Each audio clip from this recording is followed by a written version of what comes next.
Good evening and welcome here at Benedictine football up in Atlanta. There you see one of the best head coaches in the state, and Christian Gothel, I think that's Kirby Smart with him right there as we get ready to start the broadcast tonight. BC's come up here to the Atlanta area. Yes, Kirby Smart helicoptering in about an hour ago or so, and he hopped in, talked to both teams, of course, shook the correct hands that I'm sure he came to shake, and then headed right back out to parts unknown, probably to watch somebody else here on a Friday night, or two or three or four others. But Cadets, boy, it is football season. I'll have to remind all of you listening, it's been a while.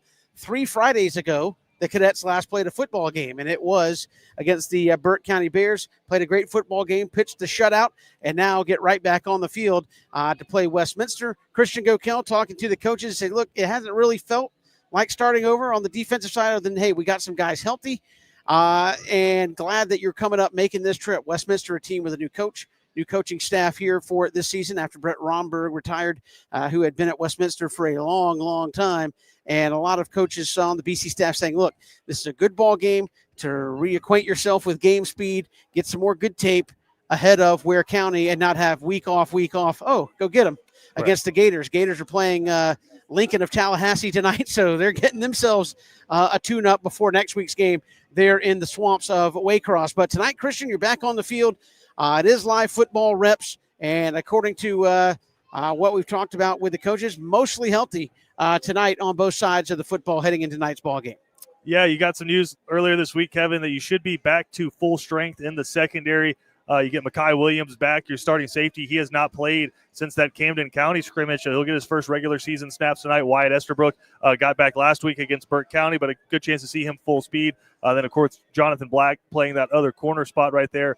He's been a stud all season. On the opposite side of the ball, you get Josh Washington back. We haven't seen him since Colquitt, where he suffered a concussion. So you could see him playing defensively, but now kind of with your full complement a little bit at the skill position. But you do get some news a little bit earlier today, Kevin, that you will be without superstar defensive end, Mr. LaDainian Guyton. He's not going to be able to play this evening. So you get a little bit healthy, and then you take a step back just in terms of availability. So it is what it is, but just hopefully, Kevin, one of those things where you're hoping he's ready to go when region play starts next week. And again, Christian, you're a former player. I know they say, hey, middle of the season off weeks are a good thing. Kind of catch your breath, get ready, and when you get it right before region play kind of starts, even better. But this is 2 weeks, and I kind of joked with Coach Houston earlier today. I said 2 weeks off, really 3 weeks of non-playing between games.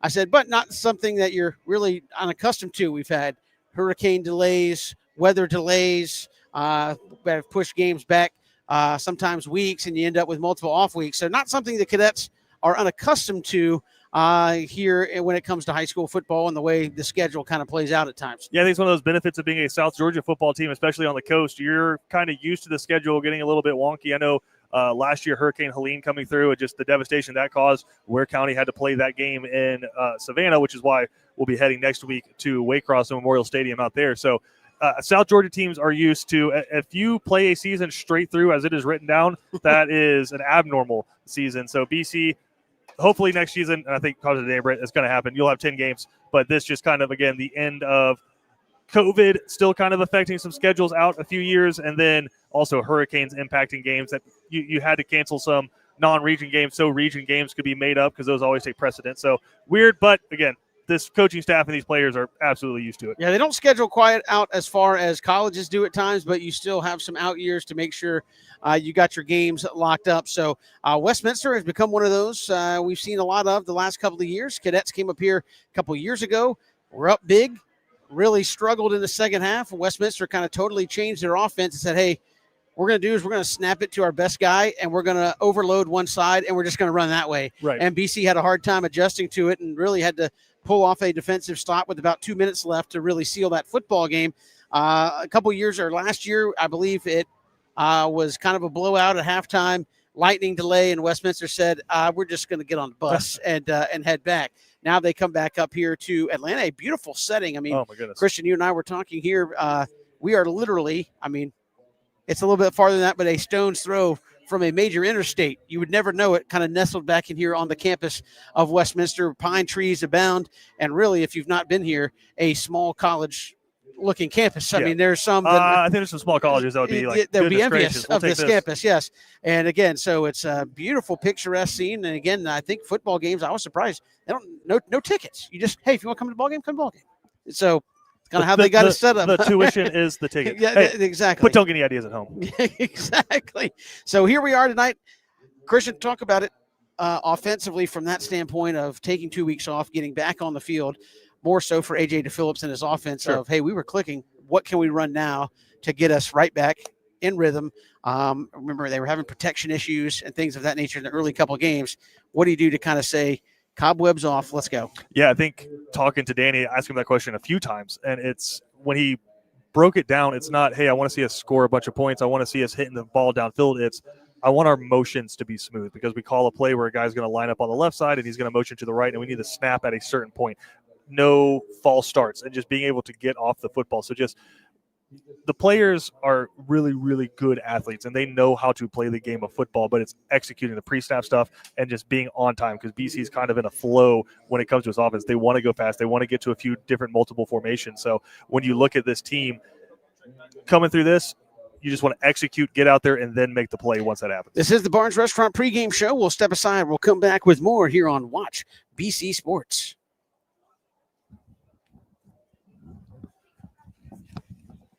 Barnes Restaurant is celebrating 50 years of serving Savannah, offering these delicious, money-saving takeout specials. 20-piece hand-breaded chicken finger basket for only $19.75.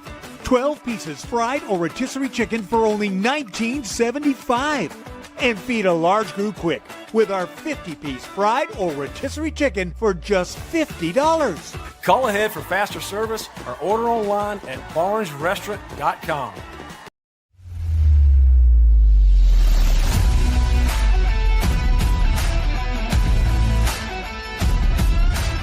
I'm Kenny Granger from Cash and Carry. We're a family-owned business right here in Savannah. We have sections of vehicles that really make it all simple. You'll get a printout of where the vehicle's at, the color of the vehicle. We really want them to be able to come in the yard and find out right where they need to be. The average savings would be at least 70, 80, could be even 90% compared to original manufactured parts. So you can come to a place like Cash and Carry and find the parts that you need at an extremely reasonable price. We'd love for you to come check us out. Welcome to Sandnat Golf Carts, where luxury meets quality. We offer a wide selection of top-notch custom golf carts to suit your every need. With our extensive inventory, you're sure to find the ride of your dreams. Plus, our flexible financing options make it easier than ever to drive one off the lot today. Whether you're cruising the neighborhood or joyriding with the family, Sandnat Golf Carts is here to provide exceptional service every step of the way. Visit us today to elevate your ride. Plan your hunting getaway and escape to experience the beauty of Mossy Pond. Our diverse property right here in Pierce County allows you to enjoy various types of hunts, including plantation-style quail, hog, pheasant, and flooded timber-style duck hunts, all within 24 hours. At the center of it all, experience scenic, rustic, beautiful, and inviting amenities like luxury lodging, our first-class pro shop, fine dining, and the perfect event space. Book now and see why Mossy Pond Lodge is Georgia's premier hunting paradise. Welcome back here to the Barnes Restaurant pregame show where Christian Gokel, it's all about the 50-year anniversary of Barnes Restaurant. So many great deals involving 50 pieces of chicken, $50. I mean, it's a tailgating deal waiting to happen. Get in touch with Barnes Barbecue, a Savannah institution, for your next game day meal. Hey, maybe plan that game day road trip to Waycross. 50 pieces of chicken, 50 chicken tenders, maybe. One of those great deals for $50 that you can get there at Barnes. Take it on the road with you to the swamp. Stop by and see Christian and I, and we'll be happy to have a couple of pieces on your behalf. Talk to Kevin. He's the one who's always got a whole bunch of free time before the game starts. That is true. But again, new head coach here at Westminster, Coach Nelson, taking over program, kind of talking to some of the coaches, scouting report here, doing what first-year head coaches do where you're kind of young. Offense going to be pretty simplistic. They don't do a lot of fancy stuff. Galen Houston said, look, they're not going to try to confuse us. They're going to try to run what they can run and go at it. He said, we've got to stay sound, know what we're doing, and play our game. And if we do that, should be successful tonight on the defensive side. Absolutely, Kevin. And just, again, speaking to Danny and watching the tape, I ask him, I know a lot of coaches in their press conferences, they say, we're playing a really good team this week. But I'm like, when you actually mean that, what do you mean? Because he said, hey, this is a good football team. It's execution. They come out, they're not going to beat themselves, not going to see a lot of false starts. They're going to execute and block where they're supposed to block. Running backs are going to be able to pass pro a little bit. So it's a team that you are going to have to beat. You're not going to get handed any gifts here unless you force them and take them from them. And I think that's what Danny's looking to have happen tonight. I know this BC coaching staff is really eager to get their guys back out there flying around after almost 20 full days off. Yeah, that was not meant as disrespect to say, hey, they're not going to try to fool you. A lot of teams in the state of Georgia made a good living off doing that. One not too far from here, Marist. Yeah, it ain't tricky, it ain't flashy, and you know what's coming. You just can't stop it a lot of times when they run that triple option. So offensively for BC tonight, I think you and I have talked to Danny Britt, AJ DePhillips enough because hey, what defense? It don't matter. If we run what we can run, block how we're supposed to block, it's going to be successful. And I think that's the approach where they're playing Westminster, where they're playing Colquitt County, where they're playing Buford. If we do what we're supposed to do, we'll be successful. Now, Buford, obviously, as Danny likes to say, had some dudes and not threw a monkey wrench in a game plan because you could not do some of those things that are required for you to run your offense. And, again, I think we saw the results of that. Now you just take a step back a little bit and you say, look, odd man front, even man front, blitz and linebackers, we should be familiar with some of that. It's all in how we execute our offensive game plan. Yeah, and I'm curious how they come out and attack. I know people are really eager to see that deep to middle passing game get going a little bit, but it's very much how teams play you that's going to dictate that. And you played against a team that could kind of go man for man with you against Colquitt County, and they matched you up, and they just went cover two, had two guys over the top, and were man-to-man on the outside. And so that kind of takes away some of that stuff when you have two deep safeties. You go against Buford, you had about 0.3 seconds to throw the football, so there was going to be no intermediate to deep passing game. And then last week against Burke, or 3 weeks ago against Burke, you play a team, and they were drop coverage. It was 7-8 guys each time, and so BC was able to run for a ton of yards. Right. You can't just come out and say, we're doing this, and bang your head against the wall. You have to accept what the defense is trying to put at you and then attack that. Curious tonight if Westminster, which I would doubt it, and I would not advise it, but tries to go single up. If you see that, then, you're going to see some deep intermediate passing. But I think probably a lot of what we saw in the second half against Burke, where it's going to be Stanley Smart, it's going to be Bubba Frazier, and then Stephen Cannon from the quarterback position, off tackle, and get some big yards through the run game. Well, I get it. I mean, you look at when you have things, you want to use them. And I think you look at Stephen Cannon in the impetus, and I think we saw it Blessed Trinity. Hey, he's back. First play, we're going to gun it down the field. And I think what you lose in that is like, hey, yes, we'd love to have Stephen Cannon throw it 20, 30 times a game because he can. He's got a big arm. But at the same time, I think you adjust to the type team you have, and not that you don't have a team that can do that. Sure. But you have a stud at running back who is just running like a changed gentleman back there at running back, and you'd be crazy not to say Stanley Smart needs to touch it 20 times a game. Absolutely. And so I think you look at and say, can we throw the ball downfield? Yes. Do we have the quarterback to do it? Yes. But also the way I've kind of seen this unfold, the game plan might also be give it to number 5 and let him do his thing. And as that develops over the course of the season, you're going to have to pay attention to him and thusly open up things for Steven in the passing game. But if they can't stop number 5, the old, if it ain't broke, don't fix it. I mean, just keep feeding him the rock. Yeah, I know there's a lot of offensive coordinators watching right now. Of course. And so when you're calling plays, as you all know, you're counting the box. And if you have more guys than them, you're going to run the football. If you've got 6 guys in the box and they've got 4 or 5, you're going to hand the football off and run it. Whereas if they load the box like some good teams that you'll see because they feel good on the back end, you're going to throw the football deep because you have one-on-one routes. I think a really good example, a lot of Georgia fans watching this game right now. What did we hear about Gunnar Stockton for 2 weeks to start the season? Can't throw the deep ball. I'm worried about him. I don't know. Did Kirby recruit a guy who just can't throw the football? Marshall, Austin P, we can't throw for 500 yards against those guys. They were dropping 8 guys deep. You can't throw against 8-man coverage back like that. Tennessee, first play of the game, goes press coverage. What happens? 50-yard gain over the top. You have to take what the defense is showing to you, and that's what BC's done through these first few weeks, and that's more of what I expect to see happen tonight. If they press BC, you're going to see number 4 running it wide open down the field, and some big games happen. Josh Washington is going to be running wide open. But if they drop 7 or 8, you're going to see a healthy dose of Stanley Smart. Yeah, again, there's nothing wrong with that. There's smart football. And again, it'd be one thing, Christian, I think if it was every time we run it, it's a 2-yard gain, and we feel like we're beating our head in the dirt. But you have that along with the traditional plays, the buck sweeps, the counters that are still getting 5-6 yards more often than not. Again, the run game has been phenomenal, in my opinion, even against good teams. Now, Buford just shut everything down, but against Colquitt, the run game was phenomenal. Against Burke County, the run game was phenomenal. So, again, I think you're used to the seams and the crosses and all that from the BC offense. I don't know that this team requires you to do that. With the young offensive line who can move guys off the ball and running the football, you don't necessarily have to get tricky with a lot of teams in how you're play calling.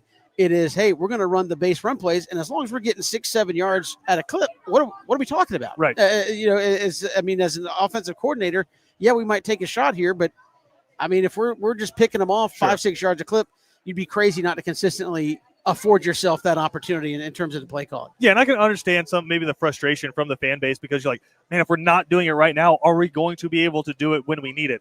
That's what practice is for. And if you don't think they're running dig routes and go routes at practice, iron sharpens iron with really good players on both sides. You've got Makai Williams matching up with Bubba Frazier. They're going to be able to execute that when they need to. I know it's frustrating when you don't get to see it, but again, you just got to understand defense is going to present something. When you look at BC's roster, you're going, okay, that dude's committed to Notre Dame. That dude's going to Texas Tech. Let's eliminate that first because that could be a touchdown in about 3 seconds and make them run the football. Final thought here in this segment before we step aside, Christian, you mentioned you do get Makai Williams back. I know he's a guy that can play both sides of the football. Doesn't sound like he's going to do that in this ball game tonight, but I was tuning in to the Danny Britt show, and he talked about, hey, he kind of got to get his wind back. Sure. And there's a difference in being able to run and being in football shape. Kind of explain that as somebody who played and what you see. Hey, don't laugh that off. You played. Oh no, I know what it feels like to not have your wind. But just kind of explain the difference in, hey, I think I can go play versus now I got to play with the helmet, the pads, hit somebody, get back up and do it again. Kind of the differences you see there and what maybe Makai is going to be able to do tonight as he works up towards obviously a big one next week in Ware. Yeah, and it's one of those things where if you are thinking about your breathing, you're not thinking about where you're supposed to be. And it just kind of makes you play a little bit slower. So you do want to be in football condition, and you can't do that without playing football. And with the, I guess, I don't want to say lack of depth because BC has good depth compared to a lot of high schools. Sure. But with the injuries you've had to start the season, BC hasn't been able to go full pads. We're flying around good versus good too often.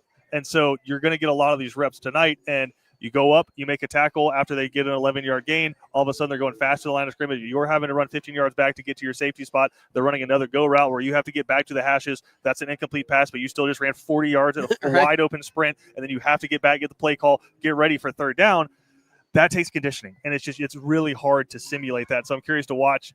There's been some guys who have played that spot for BC. If maybe they come out and give him a breather every now and then, or if the coaching staff's like, got to get you ready for Ware County, brother. You're going to be playing all the snaps tonight. Certainly. We are coming to you live here from Westminster. It is the Barnes Restaurant pregame show. We're coming right back, counting you down towards kickoff here on Watch BC Sports. Barnes Restaurant is celebrating 50 years of serving Savannah, offering these delicious, money-saving takeout specials. 20-piece hand-breaded chicken finger basket for only $19.75. 12 pieces fried or rotisserie chicken for only $19.75. And feed a large group quick with our 50-piece fried or rotisserie chicken for just $50. Call ahead for faster service or order online at barnesrestaurant.com. When it comes to blocking all the obstacles that life throws your way, let Vernon Williams and Auto Owners Insurance help you dodge the hits, analyze the playing field, and run the ball all the way home. We shield you so you can have peace of mind when it comes to auto, home, life, or business insurance. As one of the oldest and most respected independent insurance agencies in the Southeast, we know what it means to stand behind the people we protect head on. Trust in the power of the shield since 1934. For more information, go to thepoweroftheshield.com. Dead or alive, we want your car.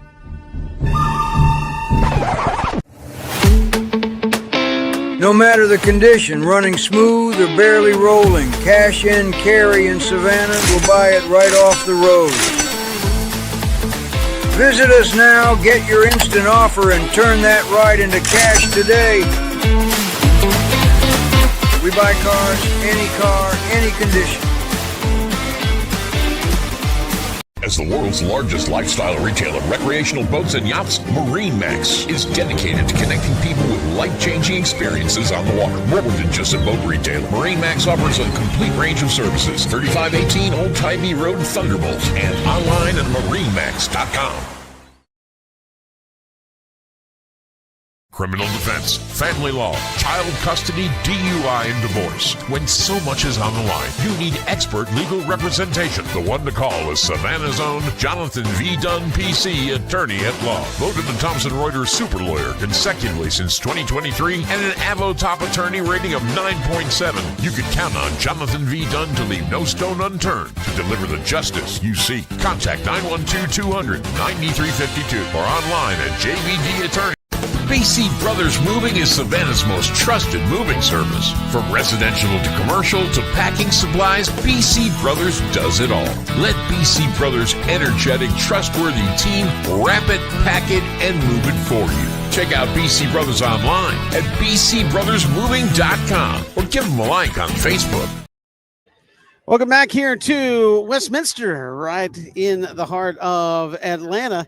We count you down towards kickoff between the Wildcats and the Cadets. Cadets wearing those white helmets with the white jerseys and the gray pants. As you see the captains across the way, going to be Bubba Frazier, Jaden Houston, Stephen Cannon, and I believe that is Connor Rawlings, senior offensive lineman, might be in a different jersey tonight, wearing number 56.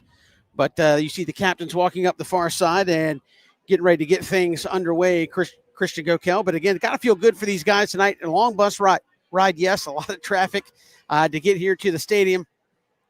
But it's Friday night, the lights are on, and you're back playing football again. And you get to hit somebody that's not wearing maroon and white. There you go. Feels good. Absolutely. So, again, a chance to come out and pick up the momentum. I think a lot of people feel like they really picked up a lot of momentum against Burke and then went right into a double off week. So a chance to kind of continue some of that ahead of a region schedule, which, Christian, unlike a lot of situations, just kind of the way the season pans out, you might know some of what your playoff situation looks like in 3 weeks. You got Westminster tonight, you got Ware next week, and Warner Robins.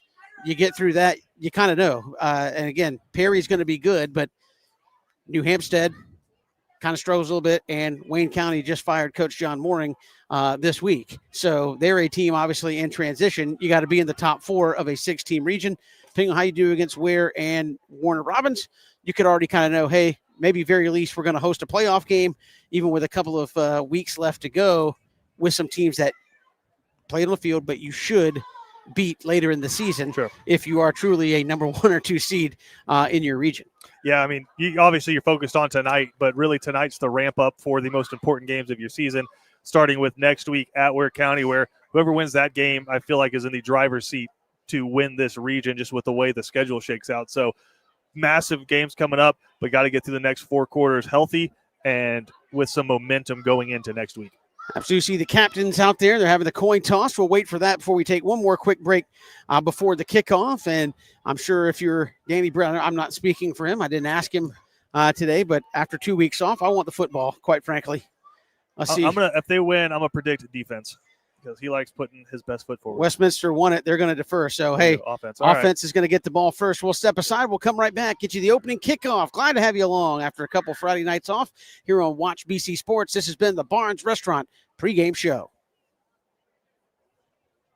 Cool Vibes Pizza and Wings is one of Savannah's most popular. Could be the New York style pizza, or the pasta, or sandwiches, or wings. Whatever you choose, Cool Vibes has their own unique style. Check them out at 4501 Montgomery Street, Savannah. Criminal defense, family law, child custody, DUI, and divorce. When so much is on the line, you need expert legal representation. The one to call is Savannah's own Jonathan V. Dunn, PC, attorney at law. Voted the Thomson Reuters super lawyer consecutively since 2023 and an Avo top attorney rating of 9.7. You can count on Jonathan V. Dunn to leave no stone unturned to deliver the justice you seek. Contact 912-200-9352 or online at jvdattorney.com. Welcome back here. Watch BC Sports as the Cadets run onto the field. And for the first time in several weeks, they're ready to play a football game. And they will run. I think they almost ran to the wrong sideline. Now they figured it out. Trot over to the far sideline over there. So Cadets, as you see in the white jerseys, gray pants, and those white helmets, it's kind of growing on me there, Christian, with the Cadets written on the side. It's a good switch up. I know we've retired the gray helmets. And, got some silver britches this evening. And that's gray. All right. Kirby Smart landing on the field earlier today got you all in the fired up, Kevin. Silver britches mood. How many games do you think he goes to tonight? I mean, I would imagine 4 or 5 at least. He's got primo transportation. If you rent the chopper, you might as well. You might as well use it. Westminster going to be in all green tonight as they work here off the near sideline. And looks like BC will work left to right to get things started here in this one. And Cadets, as we mentioned before we went to that last break, will get the football first and a chance to see A.J. DePhillips and that offense go to work here early on, Christian, and kind of see where they are from a rush standpoint. It'll be Bubba Frazier, and I believe that's Mallard back deep. And this will be, gotta love it, Christian, number 91. Heck yeah. Going to boot the football. And, of course, I have no number 91 on my roster. Kicker. You like it even better. Do it like the old NCAA football games. Kicker, number 91. So here we go. Right to left. A nice line driver up the hash. Going to go into the end zone, and that'll be a touchback. So Cadets will take it from their own 20. And our chance to see Stephen Cannon in that offense. And again, I know the temptation is, hey, it's been 2 weeks. We're going to run go routes and let it rip. But to me, I settle in, give it to number 5, and go to work. Take what the defense gives you.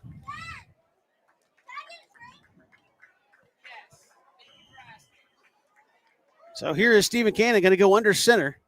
Here to start things off. He'll take the snap. They'll run the toss sweep here to the near side. Cadets had it sealed nicely. And out close to a first down. They're going to turn it back, I think, at the 29. And a nice run. We haven't really seen that under center, the old kind of toss sweep play there, Christian. I mean, we don't see single back formations in high school very much at all. And it's kind of a new wrinkle for BC coming out after 3 weeks. And they got Conaway in there as the tight end. Now let's see if they stick with that formation. Nope, they're going to put Cannon in a shotgun here on 2nd and short. It's going to be 2nd and 1. Here's the snap. Little jet sweep. This is going to be Josh Washington. Welcome back, Josh. You'll have a first down up the right sideline. There he goes. 45-40. Did he step out of bounds? They say he did back at the 45 of BC, but welcome back, Josh Washington. And you just see the explosion right off the bat, Kevin, that this guy offers. And BC slowly getting back to that full complement. Nice job twice, Kevin, trusting the right side of that offensive line to seal things. Twice you get to the edge.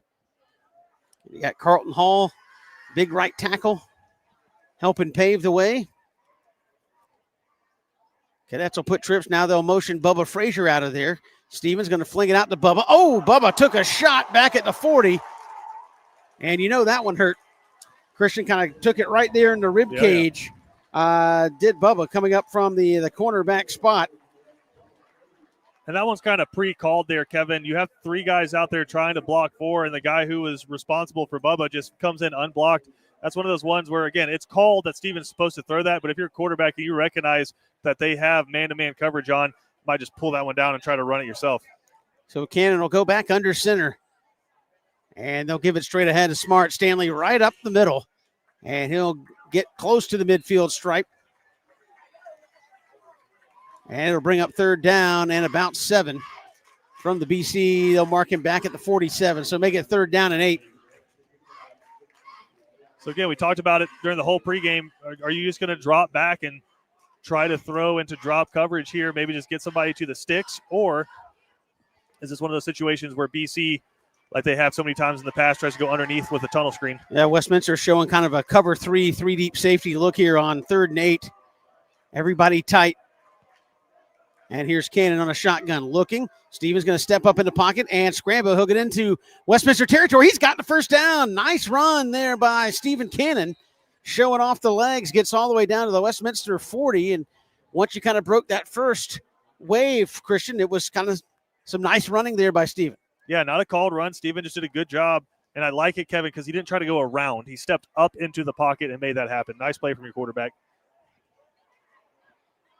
Here's a little jet sweep. This is Bubba off the left side. Nice cut there by Bubba Frazier up the left side. He goes 20, 15, 10, 5. Did he step out of bounds?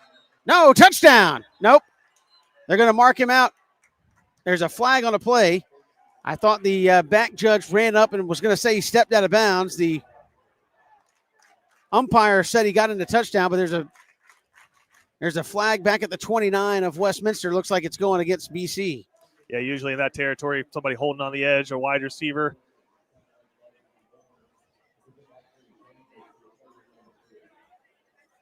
I thought I heard a whistle back at the 15, and maybe they were going to say Bubba stepped out of bounds. Yeah, they're going to mark it off. It was at least ahead of the stick, so it should be actually first down and like 8. Being a first down, yeah. So it'll stay first down. It'll be like 1st and 8. So actually, even though you take the touchdown off, you gain 2 yards. I think you're right. I think they still marked him out either way, but still explosive play kind of wiped off the board there. But that's the most acceptable kind of holding penalty, I suppose. They'll put Conaway out wide here. Now they'll motion to tight end across. Here's the snap. The give to Smart straight up the middle. He's got a first down and more. There goes Stanley. 20, 15, 10, 5. Touchdown, Stanley Smart. A 39-yard touchdown run. Cadets are on the board first at 6-0. You know when you putt and you let your buddy go ahead of you and he kind of gives you the line? I feel like that's what Bubba just did for Stanley right there. Like, hey, look right here, right along the sideline, just follow it in. Nice spot for a touchdown. And Stanley Smart hits the gap like Danny Britt always begs him to do and immediately shows off that track speed and why BC loves him so much as a running back. 6-0 Cadets. Yeah, this will be Parker Lewis for the point after. To make it 7-0. He does. And 7-0. BC out in front. 9:24 to go here in the first quarter. This is Cadet Football presented by Cash and Carry on Watch BC Sports. Want to make some extra cash just by sitting on your couch? At Cash and Carry in Savannah, Georgia, we buy any car, no matter the condition, and take it right off the road. Just visit the link, enter your car details, and get an instant offer. Cash and Carry, turning cars into cash without leaving your couch.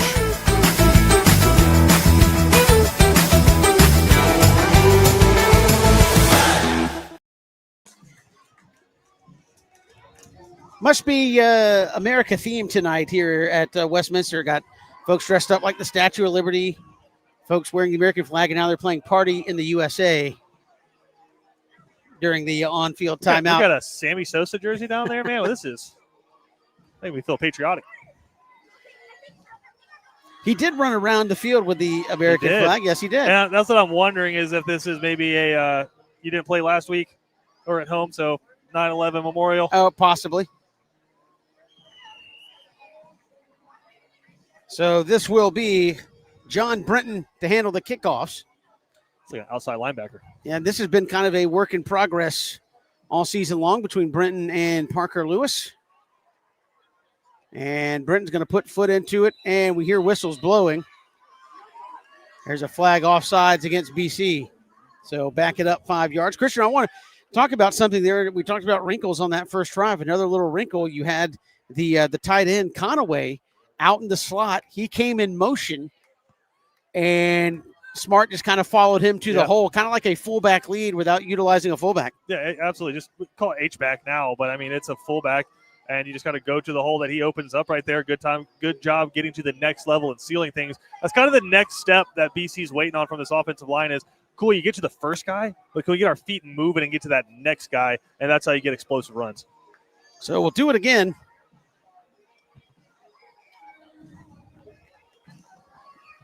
We'll see if Brenton can get it in the end zone. He did get that one in the end zone. What if you just try to direction kick this one? Let's see what they do here. Oh, he puts a good toe in it. It's going to come down at the 2. And Cadets late getting down in coverage. Out across the 20, 25, makes a man miss. At the 30 and slung out of bounds. Oh, that was Brenton. And he gets a flag for a little extra, but Man, your kicker sticking his nose in there, and I think they're going to get him for unnecessary roughness because he kind of leaned over the line. I think that was close. I don't know if that was one of those, hey, we're 5 yards into the sideline. He made the hit in play, and you kind of carried off the field. And listen, anybody who calls soccer players soft, I want you to watch that play. He stuck his face in there for sure. Plays center back for the Cadets soccer team, a playoff soccer team this past year, and a couple times, Kevin, I think first game against Colquitt, they busted one, and he was able to get there. I think it eventually gets called back for holding, but he's not afraid to stick his nose in there for sure. So that'll hurt the Cadets to the tune of 15 yards. Ask Danny Britt, make a mental note. We'll ask Danny Britt about that. Do you mind a 15-yarder from your kicker on the sideline? I mean, he wasn't, like I said, it wasn't like he drove him into the bench and finished him off. He finished a tackle at the chalk. And I guess they took too upset. Took exception to the slam at the end. So here is Westminster. This is going to be Kuzniak, the quarterback. He'll take it, flare it out here in the flat, and going to get into BC territory. Jaden Houston there to run him down from behind after a gain of about 8 yards on first down. Yeah, you talk about all the time, hey, are you maybe a little bit rusty coming off of a bye week? And I think that's one of those ones where you've been thudding for 3 weeks instead of tackling. BC kind of let him catch it and then went to make the tackle instead of just flying up and hitting him as he caught the football. Just got to get back into game speed here. That was too easy. So this is Kuzniak, the Sawyer, the running back right next to him. Oh, nice pass rush there by BC. There's big Cam Cody, Gavin Smith. Just give the whole defensive line a half a sack on that one. That was just a tidal wave of white shirts right there. And really only sent 4 that time, Kevin, and just unable to block them on a straight drop. And again, you have LaDamian Guyton unavailable tonight, and they're getting home there on second down. It was 2nd down and 2. It's now 3rd and 9 after that sack by, I'm just going to give it to the whole BC offensive line. And let's see if they can move the line of scrimmage one more time. That's shifting around. They're going to send some pressure. Yeah, linebacker coming right in there. And there is Isaac Scott. Oh, did he rip the football? He was going after it, cleaned up by Jaden Houston. But what made that play, Christian, is you saw the linebacker, Larson Little, come in there and absolutely blow up the running back who was trying to block, and that just freed up everybody. Yeah, again, just after that first play where they swung it out to avoid some pressure, you try to go 2 straight dropbacks, and BC immediately in the backfield with pressure both times.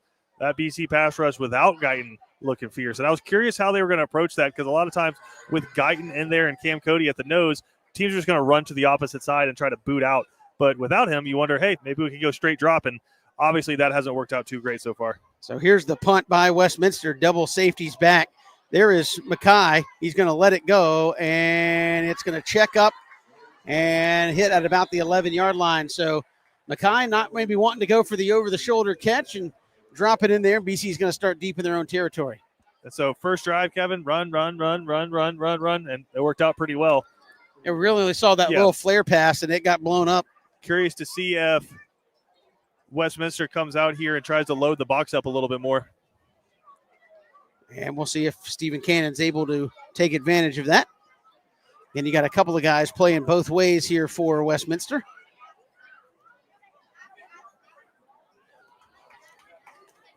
Wide splits for the wide receivers tonight, Kevin. And way out here to the near sideline. That's Bubba Frazier. Here's the snap play action. Cannon going to counter back on a QB keeper up the left side. And that should be a flag if you called one on Brenton. But it'll give Stephen maybe a gain of 2. Yeah, just good discipline that time from Westminster, not getting caught with the eye candy. We talk about a good football team. They're very disciplined. You're going to have to beat them straight up. And that time, Kevin, I think BC, again, showing some new formations. You're taking a wide receiver and sending it all the way out past the hash marks, almost to the numbers. You don't see BC do that a ton. Flex bone look. They'll give it straight ahead and get you a couple there up the gut. That is Stanley Smart. If you're Westminster right here, this is a really big 3rd down. Chance to just get off the field here and potentially play field position. You're going to be 3rd down at about 4. Again, I think BC trying to get off the shadow of their goal line. Somebody's going to have to come out here for BC, or they take a timeout. I think they motioned for Colin Ward to come out of the ball game. He must have lost his helmet.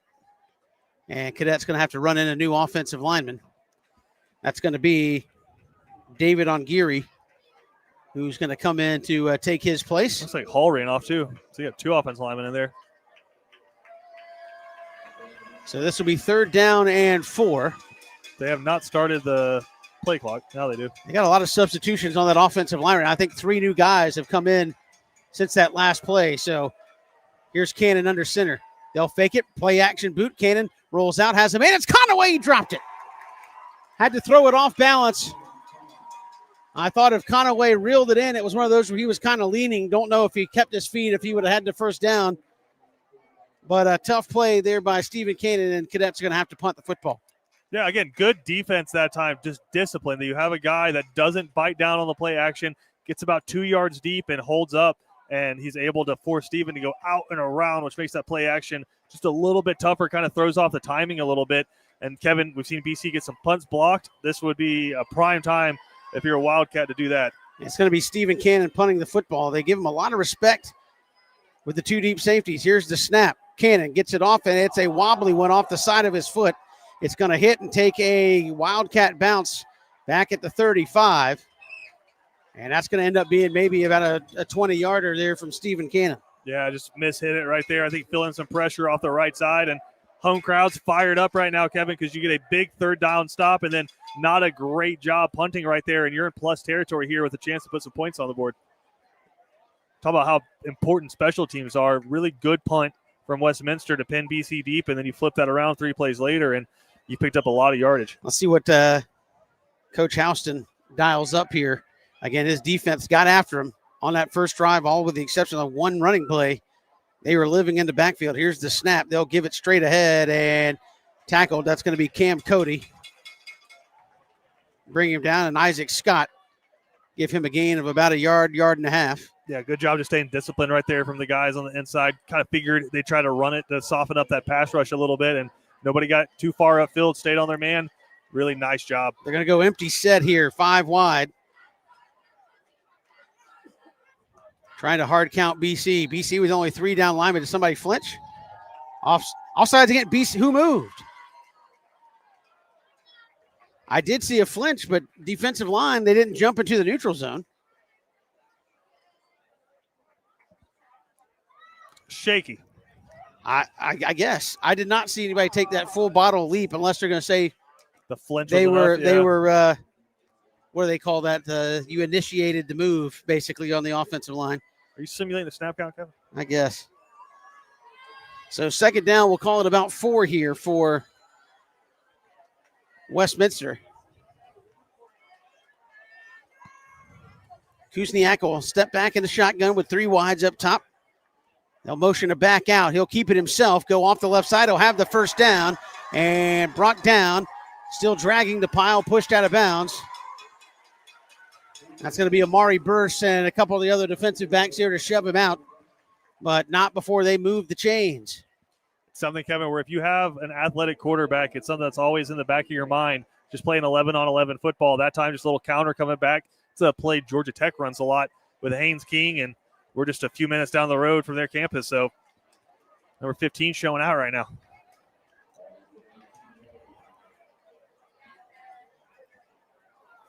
BC's walked an extra man up on the line of scrimmage. As Westminster puts a man in motion, they'll counter him back, and they will give it to him. That's Barton. He'll go straight ahead and counter back to the 15. They're going to push him back at the 16, so give him a gain of about 3 on first down, 2nd and 7. Yeah, it's a little midline read right there, and quarterback kind of got the defensive tackle to freeze where he was, hands it off, and good job by BC's linebackers flying up to fill that. Let's see if we see the Cadets bring some more pressure here on 2nd and 7. Looks like they are. Linebackers jumping in there. Here's the snap. Looking for that back corner, and it's too far. Incomplete, working man on man. That was Will Barton over there with Estabrook in coverage. So they had the safety on the wide receiver there, Christian. Yeah, I don't think anybody ever located that football, either Wyatt or the receiver. And just a shot play there on 2nd down, trying to get a one-on-one. And you're going to get that a lot here in the red zone, but massive 3rd down if you're BC. So third down, call it 8 here for the Wildcats. BC showing some pressure off this near side. Got to stay on sides here. You got Larson Little looking like he's going to be coming from the backside of this play. And here's the snap. And there was some kind of miscommunication there, Christian, as Wildcats. And they're throwing a flag? Kuzniak threw it deep. Wide receiver cut it off. It's thrown in the Wildcat backfield. It shouldn't be a late hit on the quarterback, I don't think anybody had time to get to him. If it's holding, that could be significant because that might push them out of field goal range. They're looking BC's way. I think Danny Britt wants an explanation of what exactly happened. Dead ball personal foul against BC, and that's going to drive Danny Britt insane. How many of those have we seen this year, Christian? Too many. And how many of those have we seen on third down this year that have extended drives? A number of times, Colquitt County, I think, extended a drive 2 or 3 times on third down personal fouls. And now for BC, 40 yards of penalties in the first quarter? Yeah. And again, you haven't played in a couple weeks, not excusing that, Christian, for personal fouls, but maybe a little over-aggressiveness getting back out there for the first time in a bit. Here's first and goal for the Wildcats. Pressure is there. Got out of the grip of Gavin Smith and turned a corner and busted out of bounds at the 2-yard line. And he could have gotten called for another penalty. There's an unnecessary hit right there at the end when the quarterback was already out of bounds. I think you might have gotten away with it, but still.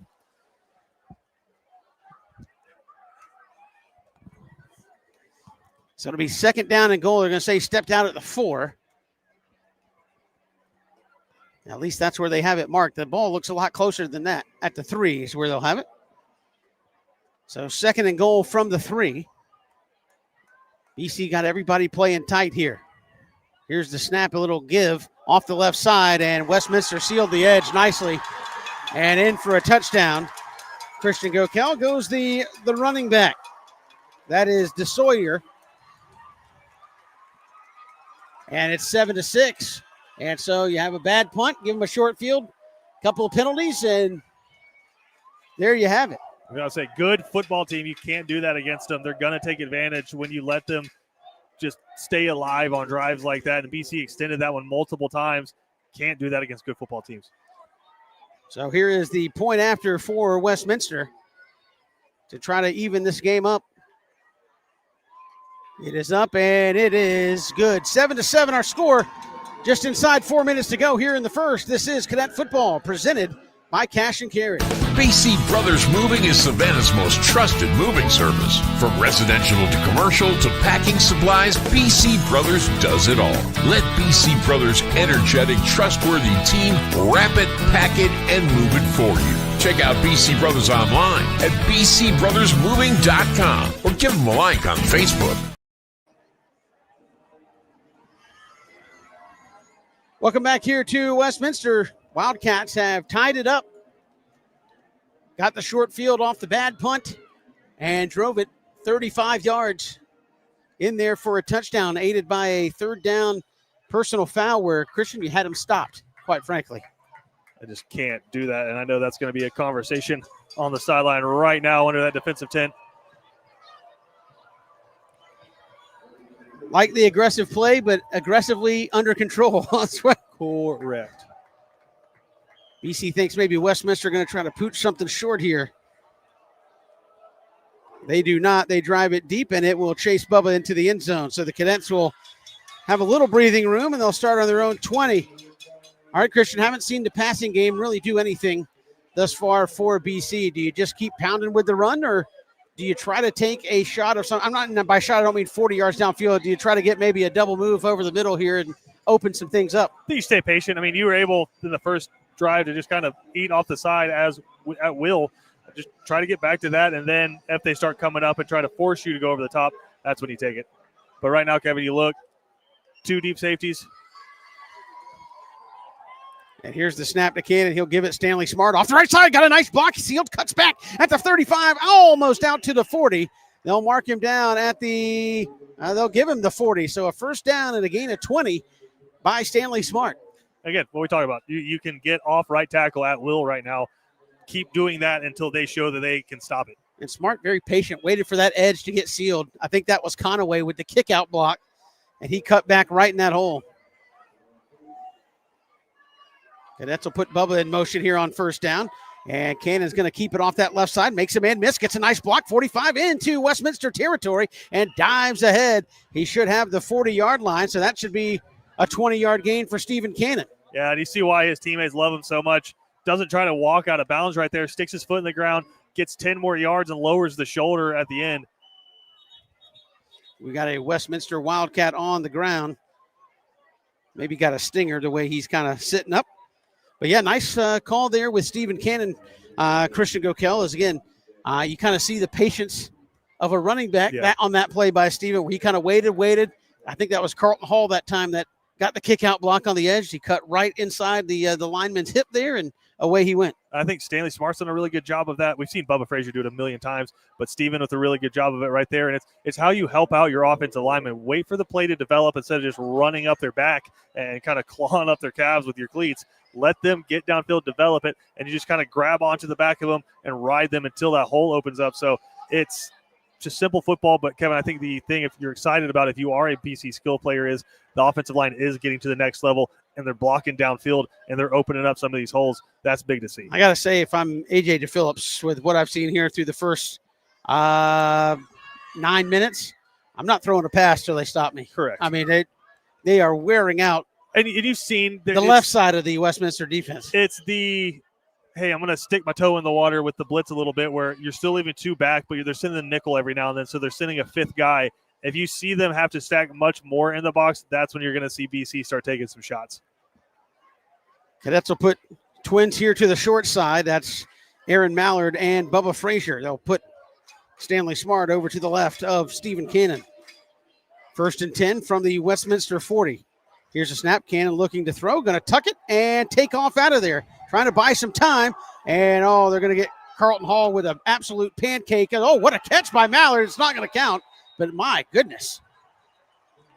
And I know this is coming back. Carlton Hall was absolutely laying on somebody on the backside, and they threw it right at him. So this is unfortunately coming back for BC. But what a throw, and Christian, what a grab by by Mallard on the back end. A little one-handed reacher. Would have made for a great touchdown. That's the second long touchdown he's had called back this year. But, again, Kevin, you see it. 3-step drop for Steven, and just nothing open because they're dropping 7 into coverage. He does a nice job of extending the play with his legs, but typically when that quarterback starts getting outside the pocket, the linemen don't know where he is. That's where you're going to start seeing some holds. And, again, that's what happened to BC. We were talking about it. Why try to throw it until you have to? It was an absolute pancake, but I think when you look over on the backside of the play and Carlton Hall is laying on top of the defensive end like a mattress, you kind of know what happened there. And that one, not the fun kind of holding where now it's going to be 1st and 20.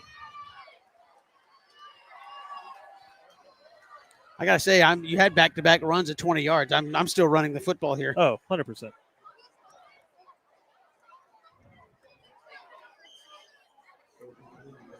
They're going to empty the backfield here for Steven on 1st and 20. Want to see maybe a tunnel screen, get things back going a little bit. Right back at the midfield stripe. No, they're going to give it this time on the end around. And can he get the corner turn? Falling down after a gain of a couple. That's Cole Henderson. And give Cole a couple there. It'll be 2nd long. Just trying to pick up some of that yardage back. But now, Kevin, I think you might be in a situation where if you can get 7-8 yards right here, you'll be in 2-down territory. But crucial just to pick up something positive right here. I feel like you've been your own worst enemy so far here in the first quarter. Mallard comes in motion. Here's the snap. Steven looking. Going to throw back a little screen underneath. Here's Stanley Smart. And he's going to pick up big yardage. Oh, my goodness. Dragging bodies down to the 32-yard line. Christian's going to be 3rd and 3. And maybe kind of an extension of the run game, even though it's a little screen pass. That's just one of those staples of BC. 2nd and 14. Feel like they might bring a little bit of pressure. Cool. Let them get upfield. Offensive lineman sneaks 3 guys by. Dump it to the running back just behind them. It's a play we've seen BC run 100 times before.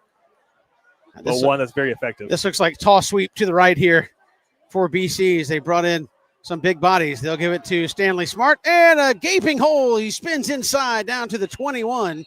Nice run by Stanley Smart. They brought in Cam Cody, and anytime big 55s lead blocking for you, you feel pretty good. Yeah, I think Westminster had the same thought as you, Kevin. Hey, this is probably going to the edge, but BC instead goes right off right tackle and has that tight end kind of kick out right there. Defensive end got too far upfield, kind of maybe predicting what was going to happen a little bit, and BC picks up a big first down. Empty backfield for Cannon on first down. They're at the 22 of Westminster. Cannon with the snap, quick toss out to Bubba Frazier, makes a man miss. Bubba doing what Bubba does and buying some time. He'll get about a yard to the 21, and again, that's just trying to get Westminster to move sideline to sideline, essentially a run there for about a yard. And again, it's a play that you call when you feel like they're going to pressure you a little bit, but Westminster just dropping back straight man-to-man coverage right there, and you just have more guys out there than you could block. It's just one of those ones where you want to get the ball into Bubba Frazier's hands outside the hashes, because a lot of times he can make something special happen. Second down here for BC. They'll give it on the end around. This is Josh Washington. Big hole, 15, still on his feet, 10. Makes a man miss and runs over a man at the 9 to the 8. And that'll be a first down gain of 13 for Josh Washington. He's had 2 big runs here in the first quarter. And you talked about it, Kevin, a little bit earlier, just patient, letting that get set up there instead of trying to run past your guys get tackled. He lets that wall kind of form and then rides it all the way down inside the 10-yard line. So big play right there, and he's done that before. He's so good on screen passes, just waiting for things to develop and then showing off of his speed. First and goal for BC from the 8-yard line. They'll motion out Stanley. Steven going to keep it himself off the right side, in down towards the 5, still on his feet, pushing. And they'll stand him up about the 4. So a gain of 4 on first down, and that's going to do it for the first quarter. 7-7 our score, but the Cadets are knocking on the door of another touchdown. Quarter 2 coming up when we come back. This is Cadet Football on Watch BC Sports, brought to you by Cash and Carry. When it comes to blocking all the obstacles that life throws your way, let Vernon Williams and Auto Owners Insurance help you dodge the hits, analyze the playing field, and run the ball all the way home. We shield you so you can have peace of mind when it comes to auto, home, life, or business insurance. As one of the oldest and most respected independent insurance agencies in the Southeast, we know what it means to stand behind the people we protect head on. Trust in the power of the Shield since 1934. For more information, go to thepoweroftheshield.com. Cool Vibes Pizza and Wings is one of Savannah's most popular. Could be the New York style pizza, or the pasta, or sandwiches, or wings. Whatever you choose, Cool Vibes has their own unique style. Check them out at 4501 Montgomery Street, Savannah. Welcome back here. It's quarter number 2 at Westminster. Cadets and Wildcats all knotted up, but Christian Gokel, they are banging on the door here from the 4-yard line. It'll be second and goal when we get play restarted. Yeah, I know some frustration in the first quarter, dumb penalties, and just not really a lot of passing going on for BC. But like we talked about in the pregame show, unless people start pressing you and trying to go one-on-one, you're not going to see a lot of that deep stuff downfield. So BC taking what the defense gives them, and we were talking about this during the break there, Kevin. Right now, it doesn't feel like Westminster can stop the run game.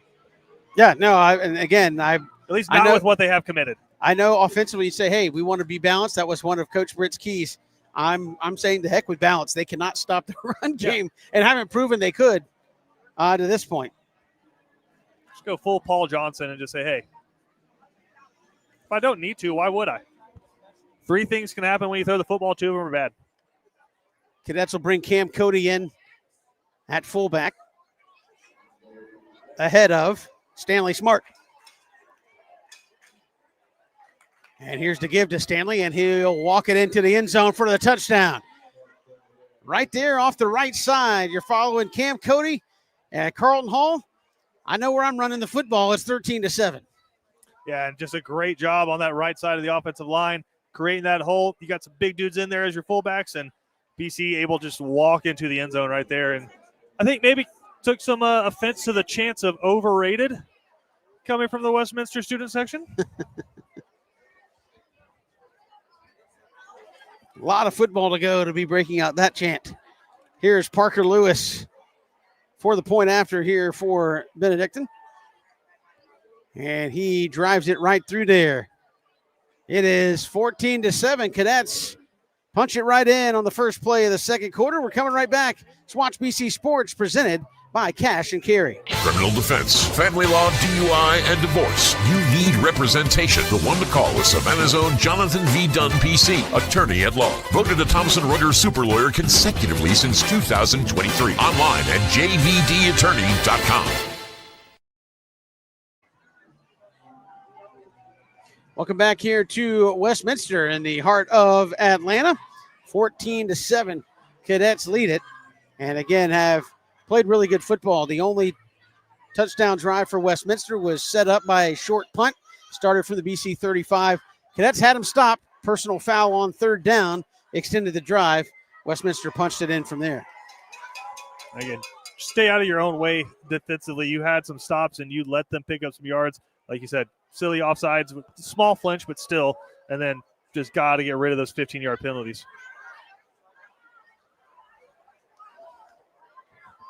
So this will be Brenton kicking it off here for the Cadets.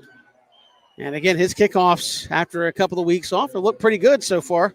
Would have been in the end zone had they not had the offsides last time. And he will drive it right up the hash, and that's going to hit the goal line, and they'll call it a touchback. So valuable. And it's one of the things they're working on with all the kickers right now is not just the distance, but you want hang time as well, because if you line drive that one right there and it comes down to the 5, all of a sudden your guys are only at the 40 or 35-yard line, and that guy's got a 30-yard head start to get up ahead of speed. So still working on the hang time a little bit, but, man, if you put it in the end zone, that's so valuable. If it gets there, they can't run it back. You've done your job. I mean, how many times we've seen it even in college football, because they have the same rule there now where you don't get it to the end zone, you don't get out of the back of the end zone, and you just see that touchdown that kind of flips the game.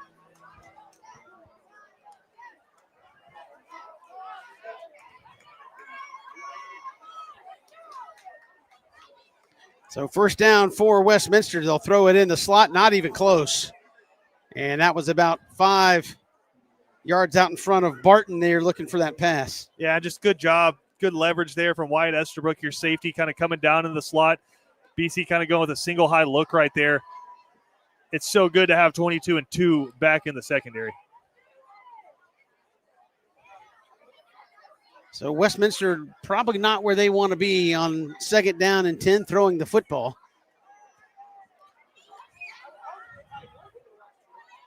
Here is Kuzniak. He'll throw it in. Oh, my goodness, Jonathan Black with a hit. Receiver held on to it somehow. Jonathan Black continues to play really well. Had great coverage, a solid hit. It's going to be a gain of 9, 3rd and 1, but did all he needed to do on that play. And I think he was going for the pick, and he almost had it right there, but just broke on it half a second late. That's one of those ones where you tell your quarterback, man. Third down to quarterback. I don't know. On the second effort, did he get there? He's short of the 30. He needed the 30. That was Houston that hit him as he spun off the pile. Might be. I don't think he got it. 6 inches short. And now if you're Westminster, do you feel like you could block 55? Do you go for this on 4th and millimeters here? I think everybody all over the world of football is going for this play now. Wouldn't be surprised if it's a hard count right here, Kevin. Still plenty of time. Can you do the bush push or the tush push? Don't know that that's legal in the GHSA. In high school? Cadets are coming after him here. Here's the snap. He got absolutely blown up. My word, Larson Little. Yeah. Larson Little, Cam Cody, Jameer Lee, all the big guys in the middle saying no, sir. And I think the center snapped it before the rest of the offense was ready to go. And listen, you got big Cam Cody breathing down your neck right there. I'd be a little bit nervous too. That was one of those. If I'm playing defense for BC, hey, coach, let's run that back. Yeah. I think everybody won their assignment on that play. And again, I don't think the quarterback was ready for the football right there. And it doesn't help that the entire line got blown up. Right. So 1st and 10 here for the Cadets. Let's see what they elect to do here. They take a shot as they were in very plus territory inside the 30. Here's the snap.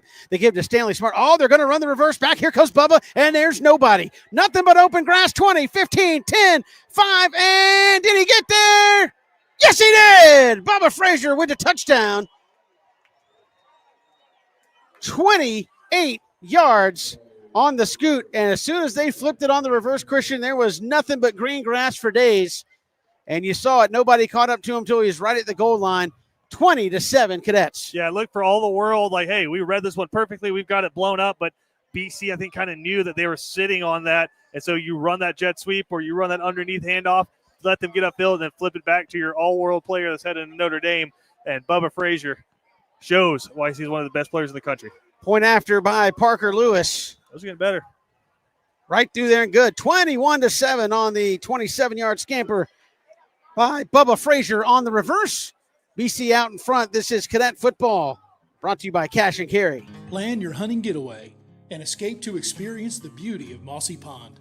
Our diverse property right here in Pierce County allows you to enjoy various types of hunts, including plantation-style quail, hog, pheasant, and flooded timber-style duck hunts, all within 24 hours. At the center of it all, experience scenic, rustic, beautiful, and inviting amenities like luxury lodging, our first-class pro shop, fine dining, and the perfect event space. Book now and see why Mossy Pond Lodge is Georgia's premier hunting paradise. Cadets up 2 touchdowns here in the second quarter. And again, if you're just tuning in, it's been run it, run it, run it, and run it some more. I want to say Stephen Cannon maybe with just a couple of completions here in this ball game. They haven't had to throw it. They've just been wearing out that Westminster defensive front. And I think that, Kevin, you start getting wore out like that, and you start maybe making some mistakes, not staying disciplined in your lanes, flying upfield a little bit. BC takes advantage, and a big touchdown for Bubba Frazier. As you said, you talked about, hey, Paul Johnson, run it. Took a page out of the Paul Johnson scheme. We run it to the right, run it to the right, run it to the right, run it to the right, run it to the right, run it to the right. Oh, going back the other way, and caught everybody over pursuing, and it was wide open for Bubba Frazier. And that's one of those ones as a defensive coordinator, you just kind of throw your hands in the air like, son of a gun. So here is John Brenton to kick it off for BC. That's another line driver kind of helicoptering down there, and it'll skip into the end zone for a touchback. 1st and 10 there for Westminster, but you took the short field, Christian, and turned it into points on one play. And that's the big stuff there. You talk about, quote-unquote, taking a shot in that situation. When you're able to run the football as effectively as you have, that is your shot play. Cadets defense has played really well tonight. Yeah, like you said, when they haven't gotten in their own way and after a bad punt, BC's basically been unblockable.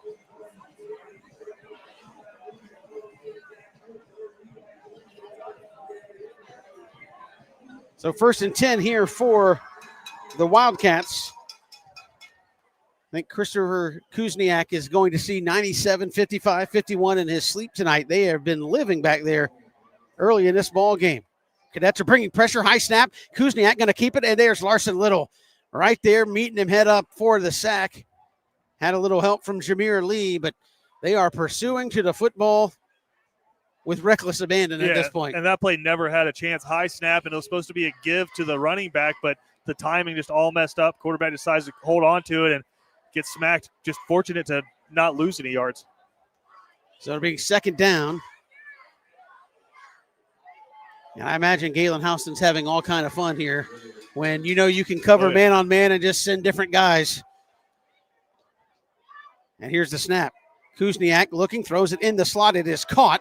And Jonathan Black there with the tackle, but not before it'll be a 1st down for Westminster. I think Estabrook, trying to think if it was Estabrook, tried to go for the interception and came up a little short. It looked like a zone BC dropped into, and just in a zone beater right there was Westminster, and a good job by the quarterback reading his assignments on that side and found a guy on a hook right there and delivered a really catchable football.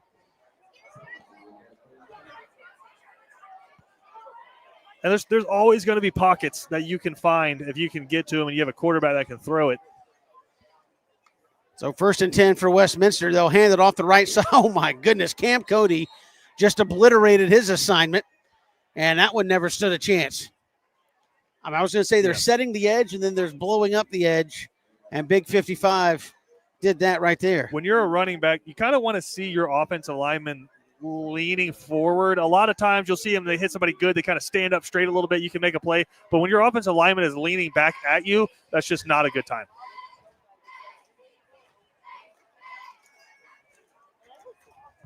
So 2nd down and 11 here for Westminster. Cadets will bring more pressure. They throw it over the middle. It's going to be caught. This is Barton and Mackay Williams there trying to break the tackle, and Barton's just going to drag him ahead close to a 1st down. I don't know if Mackay was trying to punch the ball out or what there, but he went for an extra 2 or 3 yards there for Will Barton, and they're going to move the chains. Well, give Westminster credit, Kevin. BC kind of running a cover 2 look consistently tonight, and you're just going to beat it with those flat routes right there. Outside guys running the corner off. You have a guy playing inside leverage, and they're just hitting the flats. And if you've got a quarterback with an arm to get it out there, you can do that, and that's just kind of where Westminster's living right now. Nothing else really going for him, but if BC stays in this look, they're going to keep picking at it. Kuzniak out of the shotgun, trying to hard count the Cadets. They'll give it straight ahead, and that'll go maybe a yard. Cam Cody getting up off the bottom of that pile again. Yeah, it looked like a little counter look that time, Kevin, but good job by the BC linebacker staying at home, filling those gaps, and not kind of get washed up and pursuing.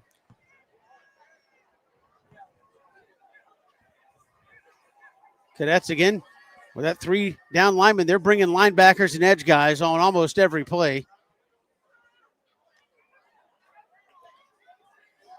Just checking with his coach on the sideline, getting a new play in. Kind of looking at the look. Still looks like cover 2 right now. BC could roll into something else, but just got to read what the defense is giving. 2nd down, bad snap. It's going to be picked up by Kuzniak. Jameer Lee grabs hold, and that's going nowhere. That hurts. And Larson Little there with the old shoe polish to finish off the play, and it'll be 3rd down and 8. And again, we talked about BC can't beat yourself. If you're Westminster, that can't happen either. You can't give up plays. So 3rd down, call it 8. Maybe a long 8 for the Wildcats. Cadets going to show press here, and they're going to bring linebackers. And Kuzniak, I think, recognized that, and they're going to maybe check the protection. And from this look, BC has no deep safeties right now. So if you're Westminster, this is you pick your guy and you try to take a shot. Here's the snap looking then. That's what they're going to do up the near side. Jonathan Black in coverage. Got his head turned around. I think that time, I know Westminster wanted a flag, but I think that time receiver turned defender. Yeah. Trying to make sure Jonathan Black didn't get his head around and make a catch. And no contact on that play from Black either. He was just kind of watching the receiver, waiting for his hands to come up. And like you said, got his head around. That was just perfect coverage and just kind of a moonshot there from the quarterback out to the sideline. So Cadets going to get this football back. And again, it's not a bad play call when you just kind of look and you say, hey, we've got one-on-one everywhere. Oh, and there's an eye snap over the punter's head back towards the 15. And he's going to have some time and a shank job. Looked like one of my lob wedges off to the side there. And Cadets are going to be in plus territory at the 42. And disaster maybe averted. I was going to say, if you're Westminster, but he got the punt off. Much like my lob wedge only went about 30 yards and off to the side. But, I mean, that saved his team. Huge field position right there. BC was going to be set up inside the 15, and he's able to get that one all the way out past the 42. So, good job of just kind of keeping his head right there and not panicking and kicking out of the back of the end zone like we've seen before. Took his time and made that happen. And BC sprinting out. Gotta wait for the officials. So now the Cadets start yet again in plus territory. They'll power balance it to the left, though, with 3 wide receivers out to the right. Stanley Smart next to Stephen Cannon. Here's the snap. Stephen looking. Got all kinds of time, going to throw it up, and just threw it to the wrong shoulder. Was looking for Aaron Mallard up the right sideline, and again, threw back shoulder. Mallard turned inside shoulder. You go max protect, seeing 3 guys out in the route there, Kevin, and that time he chooses the slot fade. You didn't have anything over the top, but if you're a receiver and you know you're not going to be able to beat that safety, that's when you're supposed to break it off and get ready for that back shoulder, something that Mallard, as he develops more and more as a receiver, will get used to. Same formation with trips up top. They'll kind of diamond it up there to the top. They'll give it Stanley Smart back here to the near side. Nice wall set up. Stanley going to keep it grinding, driving, pushing the stack. They'll blow it dead. And not before they give him forward progress down to the 36-yard line. So that'll bring up 3rd down and about 3. And that's when you can take the shot on 1st down, Kevin, when you know you can just come back. Hey, cool, we'll get 7-8 yards on 2nd down, set up 3rd and short. That's when you feel confident as an OC taking those shots. And now they're finding running room back to the left side of the formation. They have been running over there behind Carlton Hall. And that's what Noah Brainerd over there at right guard. Here's the snap. They'll pull a guard. Play. Stanley's going to have a yard or two and get thrown out of bounds, but I think he's going to be right at the sticks. And BC's kind of wondering, hey, that's the same hit John Brenton put on their guy. Why are we not getting a flag? Kind of escort him out of bounds and then hit him with the finisher. If this isn't a first down, I would imagine the Cadets will go for it. You got a 6'2", 6'3" quarterback, and you need 2 or 3 inches here. They're going to say fourth down. So fourth down, actually going to push it more towards a yard. Cadets are going to go quick. Everybody in tight. And there goes Cannon. They'll push him ahead, and Stanley Smart kind of fell on Cannon's back. He said, no, big fella, you're going to get it. No, Stephen Cannon hands the football to the official, says, sorry, fellas, that's a first down. What? How are you going to give it to Westminster? Are they saying it's a fumble? No, I'm saying, but how would you give it to Westminster when your quarterback comes up with the football? Would you just let go of it on the bottom of the pile? I mean, home crowd not happy, but you had to pick up a yard and the quarterback falls forward for 3. I don't understand where the confusion comes from. Cadets will go empty set here on 1st and 10. Five wides in the formation for Stephen Cannon. Here's the snap. Stephen got all kinds of time, throws it underneath Josh Washington. A lot of room to run. First down at the 20. Makes a man miss. 15. Still on his feet at the 10. And he'll get stacked up there around the 8 or 7 yard line. Still never went down. He never went down. He wanted the touchdown, but there was clearly a whistle. And that'll give BC a first down. They're going to say his forward progress was stopped at the 10, so it's going to be 1st and goal right there. And good to see Josh Washington get back on track. Couple of big runs. Nice little drag route across the formation that time, Christian. Yeah, and a really nice job setting it up, and the offensive line did a great job giving Steven plenty of time back there. Cadets will go flex bone here. They'll give it right back to Josh Washington. He'll turn to corner, stumble. 3, 2, 1. Did he get there? No. Oh, you got to give it to him a third time. And I know that's what AJ DePhillips was thinking, like, hey, he did all the work to get us down here. Let's let him punch it into the end zone. Go give it to him a third time. And if you remember, he's only played about a half of football. So love to see him get pay dirt here. I would imagine same plays coming right back at you. Yep, there's Josh Washington, and I could have scored a touchdown on that one, and he walks it right in there. Josh Washington with the touchdown. I will mention we did see a couple of BC brothers moving the chains, first downs on that drive, so my apologies. But BC brothers, big fans of those offensive linemen, helping them move the chains down the field, and give those 5 guys a lot of credit tonight, Christian. They're doing a great job helping BC move the chains. Absolutely. And that time, Kevin, like you said, you or I could have walked that one in. This will be Parker Lewis for the point after to make it 28-7. And the kick is up, and it is right through there. Boy, on the extra points, he's showing some leg. I was about to say, it's getting better and better, and you wonder, Kevin, how big could that be when it comes to actually kicking some field goals from the run of play. So improvements from the Cadets here. We'll step aside, 28-7. Cadets all out in front. This is Cadet football presented by Cash and Carry. Bowtie Barbecue Company at 6724 Waters Avenue in Savannah serves up barbecue both familiar and new. Made by hand and made with love. Family friendly and relaxed, Bowtie takes great pride in the by hand preparation of high quality beef ribs, smoked chicken, pork spare ribs, and more. Come join the Bowtie family. Ask about our food truck and catering too. Bowtie Barbecue Company. Southern charm naturally. Look for them online at bowtiebbq.com. Welcome back here to Westminster. It has turned into the Cadet show here in the second quarter.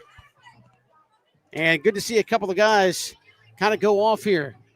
Josh Washington, and as you said, Christian, I think AJ DePhillips, that was one of those like, hey, we're going to get him in the end zone. Yeah. He's had a long time off between playing football. Going to make it happen. And again, Christian, I will say, Stephen Cannon, don't have the official stats, probably has 50 yards passing. Just haven't had to throw it. I think that would be generous. That run game has been absolutely stellar. Here is Brenton He'll line drive one, helicoptering down to the 2. It's caught by Barton of Westminster at the 15, 20, up the near sideline, and pushed out of bounds about the 30. And that's where Westminster will take over. But as you said, right there is the downside of that line drive kick. If it doesn't get to the end zone, then as you said, you simply can't get down there in coverage. Yeah, you give them a lot of room right there with a head start before you can get down there and try to make a tackle. But I think overarchingly, Kevin, second quarter versus first quarter, completely different Cadets team in all three phases. And next week, the region opener against Ware County. Ware County, I believe, is in Tallahassee tonight against Lincoln of Tallahassee. They're leading at 28-9. Offense is looking good for the Gators. So 1st and 10 here for Westminster to start this one here, just inside 4.5 to go in the half.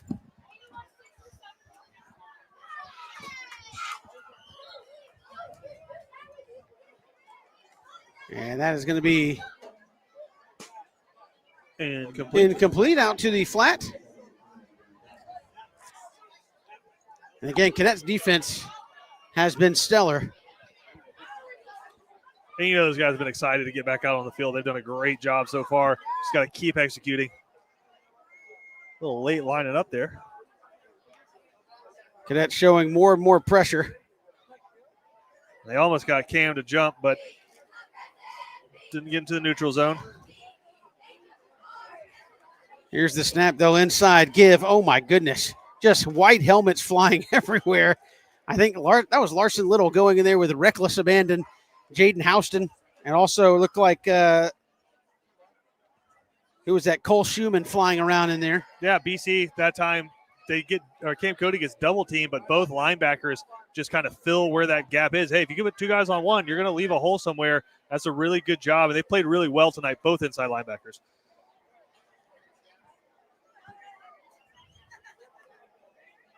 BC showing more pressure. They got Rasheen Jackson in there at one of those middle linebacker spots. You see Larson Little getting him set up. Here on 3rd down and 9. Here's the snap. BC showing all kinds of pressure. Still looking. Larson Little going to try to tackle him, and then, oh, my goodness. I think he's going to hope Larson Little made the tackle. He got absolutely obliterated by Jameer Lee, and I think that was Cam Cody hitting him at the end.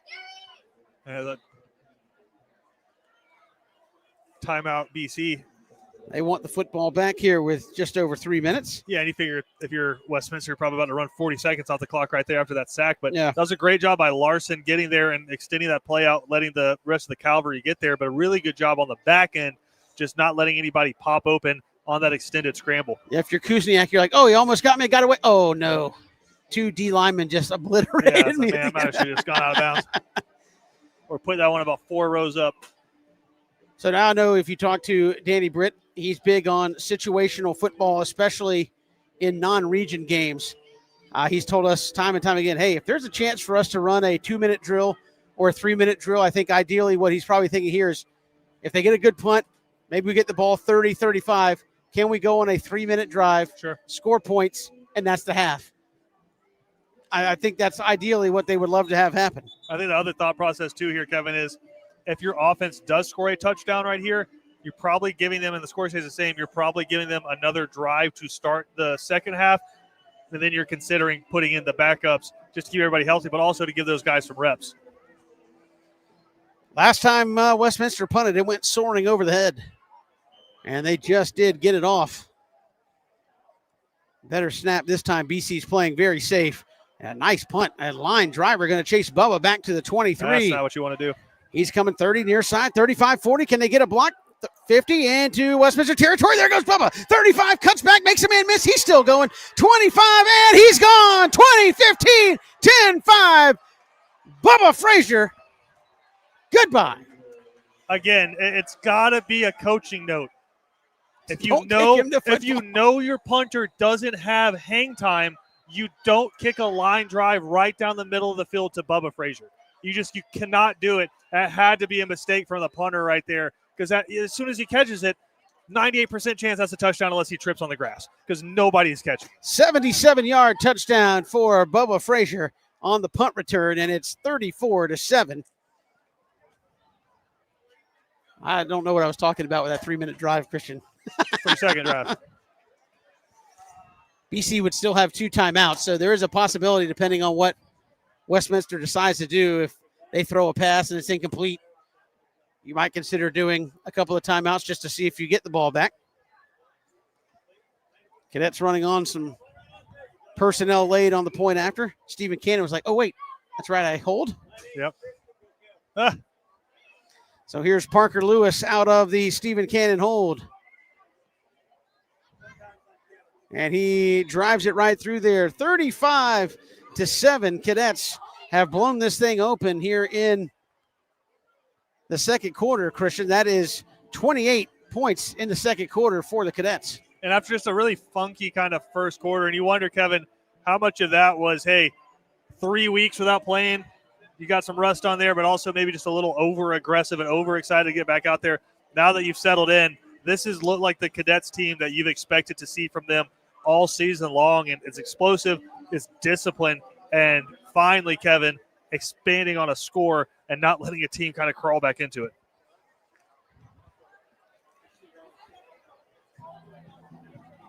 So BC going to kick this thing off again. What do they say, Kevin? You don't tug on Superman's cape. You don't spit in the wind. You don't pull the mask off the old Lone Ranger. And you don't punt the ball right down the middle of the field to Bubba Frazier. That's correct. And he made 2 or 3 just elite cuts on that punt return. But literally everybody else was standing still. It's not fair. And if you're a coach, you're like, brother, just punt it towards the sideline. If it rolls out of bounds for a 30-yard punt, fine. I changed just shank it again off the side of your foot. Fine. So here's John Brenton yet again. His leg's going to be tired. Nice, good. And there's some more hang time, but it's going to be a little shorter, down about the 6. This will be, I believe, Brenton for Westminster, and he'll bang off a couple white helmets before he's brought down at the 23-yard line. 1st and 10 here for Westminster. 2:44 to go here in the half, and BC Christian with still 2 timeouts, depending on how Danny Britt and company wish to play this, up 35-7. I think aggressive, because now is the time of the season where you got to get it rolling. There's no more chances. You got to get ready for this region slate coming up. So if I'm Danny Britt, I'm keeping the foot on the pedal at least through the next 2 minutes and 40-odd seconds, and then potentially into that first drive of the second half. Cadet defense has played phenomenal tonight. And I know, Christian, you talk about the front 4, the front 7 has really been flying to the football all first half. A lot of playing time for Jameer Lee in this ball game thus far. Cadets look like they're showing pressure again. Rosniak, high snap, had to bring it down. Now going to run it himself. Well read and nicely played out there on the edge. Was that Jonathan Black with the open field tackle, I believe? But he's going to need an ice that it was. Tonight. And he's just kind of getting left out to dry by his center right now. I think that was supposed to be another inside handoff, and he just has to eat it. But both times he's been able to get back to the line of scrimmage, so give him credit. That was a good open field tackle by Jonathan Black there. If anything for Westminster, I think their quarterback has played well. He's hit the open guys when he needed to, and he's saved them from some disaster plays, but just not getting a whole lot of help right now. Yeah, I think the Cadets just dialing it up from a blitz standpoint of we're just going to bring pressure. 2nd down and 10, reverse handoff and cutting back, and some positive yardage there out towards the 30, giving 5 yards on first down before the tackle was made. And give Conaway a little credit. 3rd down, before the tackle was made. Conaway kind of held the edge and made that thing cut back inside. And Danny Britt, by the official, not calling a timeout as of yet. If they don't get this, you wonder if he saves it for this one. You get it with about a minute. Yeah. And if you're Westminster, you go back to run the football. I would force BC to take this timeout. Maybe you pick up the first down, but if nothing else, got to make him take a timeout here. So here's the snap. They're going to throw it. And off the right side, it goes absolutely nowhere. Folded on the right side. I think that was Cam Cody just obliterated. It was. Nope, Scott obliterating the right side. And did Danny Britt take a timeout? I believe he did with 1:06. And you know what I think is cool about it? Cam Cody committed to Clemson, and we've talked about it so much, Kevin. I know Clemson not having the best start to the season, but you talk about LSU as wide receiver U. You talk about Ohio State as DBU, all the guys that they put in there. I know some fans arguing right now, like, no, we're a wide receiver U. Georgia, running back, linebacker U, whatever you want to say. Defensive line U for a long time was Clemson, and they got a couple of first-rounders on the defensive line right now. You're not a bad defensive lineman and go to Clemson. But all these other coaches who are trying to get Cam Cody to come to them are going to be watching tape, and they're going to look at the guys to his right and to his left, and Gavin Smith and Isaac Scott. They're Division I football players, and they've been really, really strong to start this season. And I'm excited for the next – you'll probably start seeing it in November and December where teams start wrapping up their regular season, getting out and start offering a little bit more. But into this year, beginning of next year, start seeing some offers rolling for those guys because they're going to be playing football on Saturdays. And Jameer Lee's playing very well tonight. And just a sophomore. And you can see he's playing D-tackle, kicking out to that D-end. Yeah. Or nose guard, I guess, officially. Here's the punt for Westminster. Cadets going to get this ball back. You want to punt it to Bubba Frazier, or do you want to punt it to Mekhi Williams? What's the strategy? They're going to kick it to Mekhi this time. And it will bounce. Mekhi is going to get away from it. Is he going to pick it up? He keeps acting like it. And no, going to be touched up at the 22. So 56 seconds and 78 yards to go to pay dirt for the Cadets, who have one timeout left, so they can get down in field goal range and elect to try to kick one. Yep. And right now, if you're Danny Britton, you're talking to him in that conversation, it's not 35-7 at Westminster. It's 7-6 at Ware County, at Perry. We got to get some points on the board right here before the half, swing some momentum before we go into the half. We have a change of quarterback, going to be Amari Burse. So is Stephen Cannon's night done? He is not hurt, I don't believe so. You wonder up 4 touchdowns. Yeah, he's got his helmet off in watching a the play. non-region game. So here's Amari. He's going to let it rip, throw it, and caught. Bubba Frazier gets out of a tackle. 35-40 up the right sideline. There he goes. Bubba's going to take it up the right sideline. Going to get a block. Yes. There he goes. Did he step out of bounds? No. Touchdown. He kind of pulled up like he stepped out of bounds. Bubba Frazier, 78 yards for a touchdown. What does Amari Burse's QBR look like right now? Awesome. 1 for 1, 77 yards, and the fans are hitting the parking lot. I think the conversation at halftime, coach, just let me throw it to number 4. I'm good. But a nice little button route by. I mean, it's just unbelievable. That's 140 total yards in 2 plays, the last 2. But it's just when 30 years from now, when they're talking to their children, they're going to be like, I played high school football. Then I played against a guy named Bubba Frazier. Parker Lewis drills one in there again. It's 42-7. And we might be setting ourselves up for running clock, but good to see this. 42 seconds.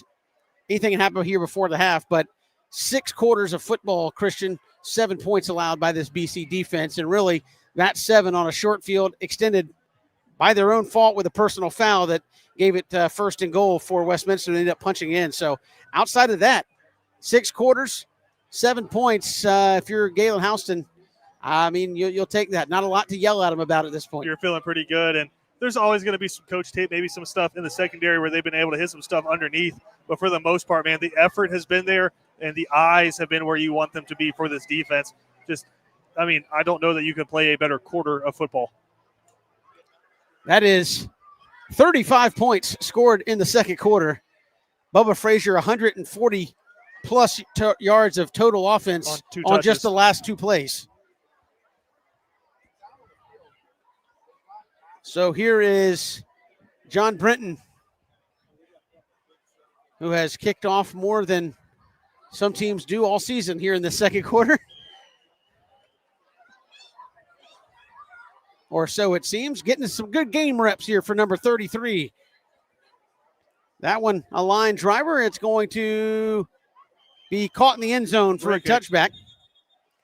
And I think you're seeing with Brenton the way he kicks it, if you're going to tell him to get more air, you're going to sacrifice about 5 yards on the kickoff versus that line drive. It's gotten better every week, and I think it's just going to continue to get better. But if he can consistently, like he has, put the ball into the end zone, it's just huge for you as a team. And now Christian will look out there and see 42 seconds is Cam Cody's night done. I don't see him out there right now, but Jameer Lee, Isaac Scott, and Gavin Smith. I think it's one of those just not worth it. We've done enough.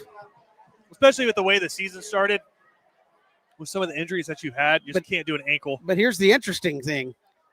Mekhi Williams has not played until the night. Do you leave him out there just to get he's out there right now. I some don't game know reps? how much he plays in the second half. So here's the snap. They'll give it straight ahead, and boy, the Cadets just obliterating the interior of that offensive line. And Gavin Smith, Jameer Lee. And they haven't started the winning battles. There it goes. So Westminster just let this one go in to the half. What a first half by the Cadets. It was 7-7 at the end of the first quarter. And you can see the score now as it has just been total domination in the second quarter. And again, it's not been a lot of, Bubba Frazier, that was a 10-yard route turned into a 78-yard touchdown. Outside of that, run the football, run the football, run the football, run the football. And the Cadets have made a winning game plan out of it. They are up huge here at the half. It's 42-7. The Bernard Williams halftime report coming your way right around the corner when we come back. This is Cadet Football on Watch BC Sports.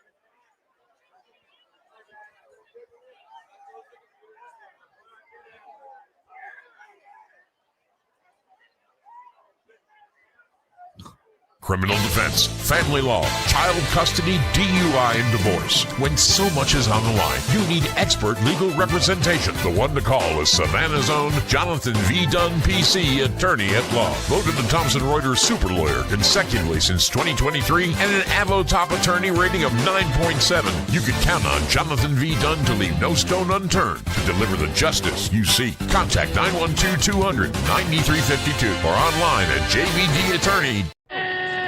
When it comes to blocking all the obstacles that life throws your way, let Bernard Williams and Auto Owners Insurance help you dodge the hits, analyze the playing field, and run the ball all the way home. We shield you so you can have peace of mind when it comes to auto, home, life, or business insurance. As one of the oldest and most respected independent insurance agencies in the Southeast, we know what it means to stand behind the people we protect head on.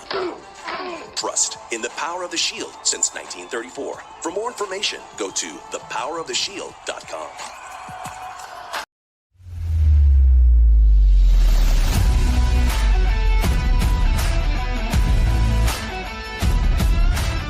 I'm Kenny Granger from Cash and Carry. We're a family-owned business right here in Savannah. We have sections of vehicles that really make it all simple. You'll get a printout of where the vehicle's at, the color of the vehicle. We really want them to be able to come in the yard and find out right where they need to be. The average savings would be at least 70, 80, could be even 90% compared to original manufactured parts. So you can come to a place like Cash and Carry and find the parts that you need at an extremely reasonable price. We'd love for you to come check us out.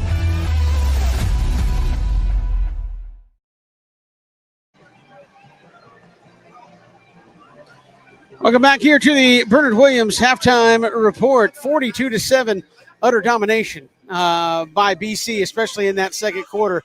And Christian, we talked about Westminster. Hey, it wasn't going to be fancy. It wasn't going to be a lot of bells and whistles offensively. I gotta say, for BC, it has not been fancy. It has not been a lot of bells and whistles. It has been, we're going to line up, we're going to shove you off the football and run it right down your throat. And by and large, that's what they've done, minus the punt return and the 10-yard catch turned 78-yard touchdown by Bubba Frazier. Yeah, and if there's a critique that you're going to give to your team, it's you make mistakes, they put up points. It's just a clear as day example. You don't execute, you miss a block. You have a bad decision, I'd say, going all the way back to the start of that drive where you don't come up and field a punt and you let it bounce and it takes another 15 yards. So if you consistently give the other team a chance, they're going to make you pay. So if there's one coaching point, it's that. But everything else has been A+, A+, A+, A+, A+, A+, A+. And then if you're Bubba Frazier right now, I think you've quadrupled your production for the season and 2 plays. So it's really cool to see number 4 get out there and get to stretch his legs a little bit. Certainly is. And again, tonight you saw some guys come back. Josh Washington has made his presence known.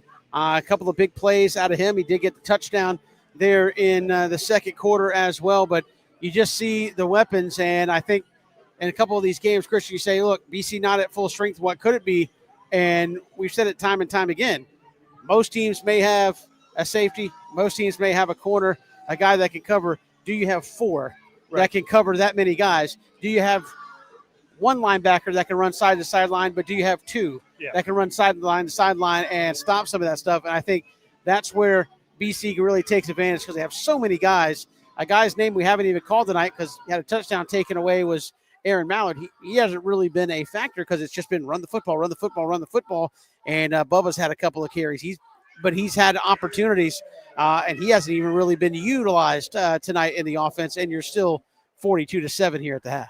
Yeah, and like you said, it's just you have to take it when a team's playing you like this offensively from the inside out, and you've been handing it at Stanley Smart, and it's consistent, and then you saw, Kevin, a little bit where they started to change it up a little bit, maybe bring some guys into the box. You get Bubba Frazier on a button hook about 10 yards downfield, and he turns it into a 70-yard touchdown. So once you make that defense compress and come up to stop you, that's where the explosive plays happen.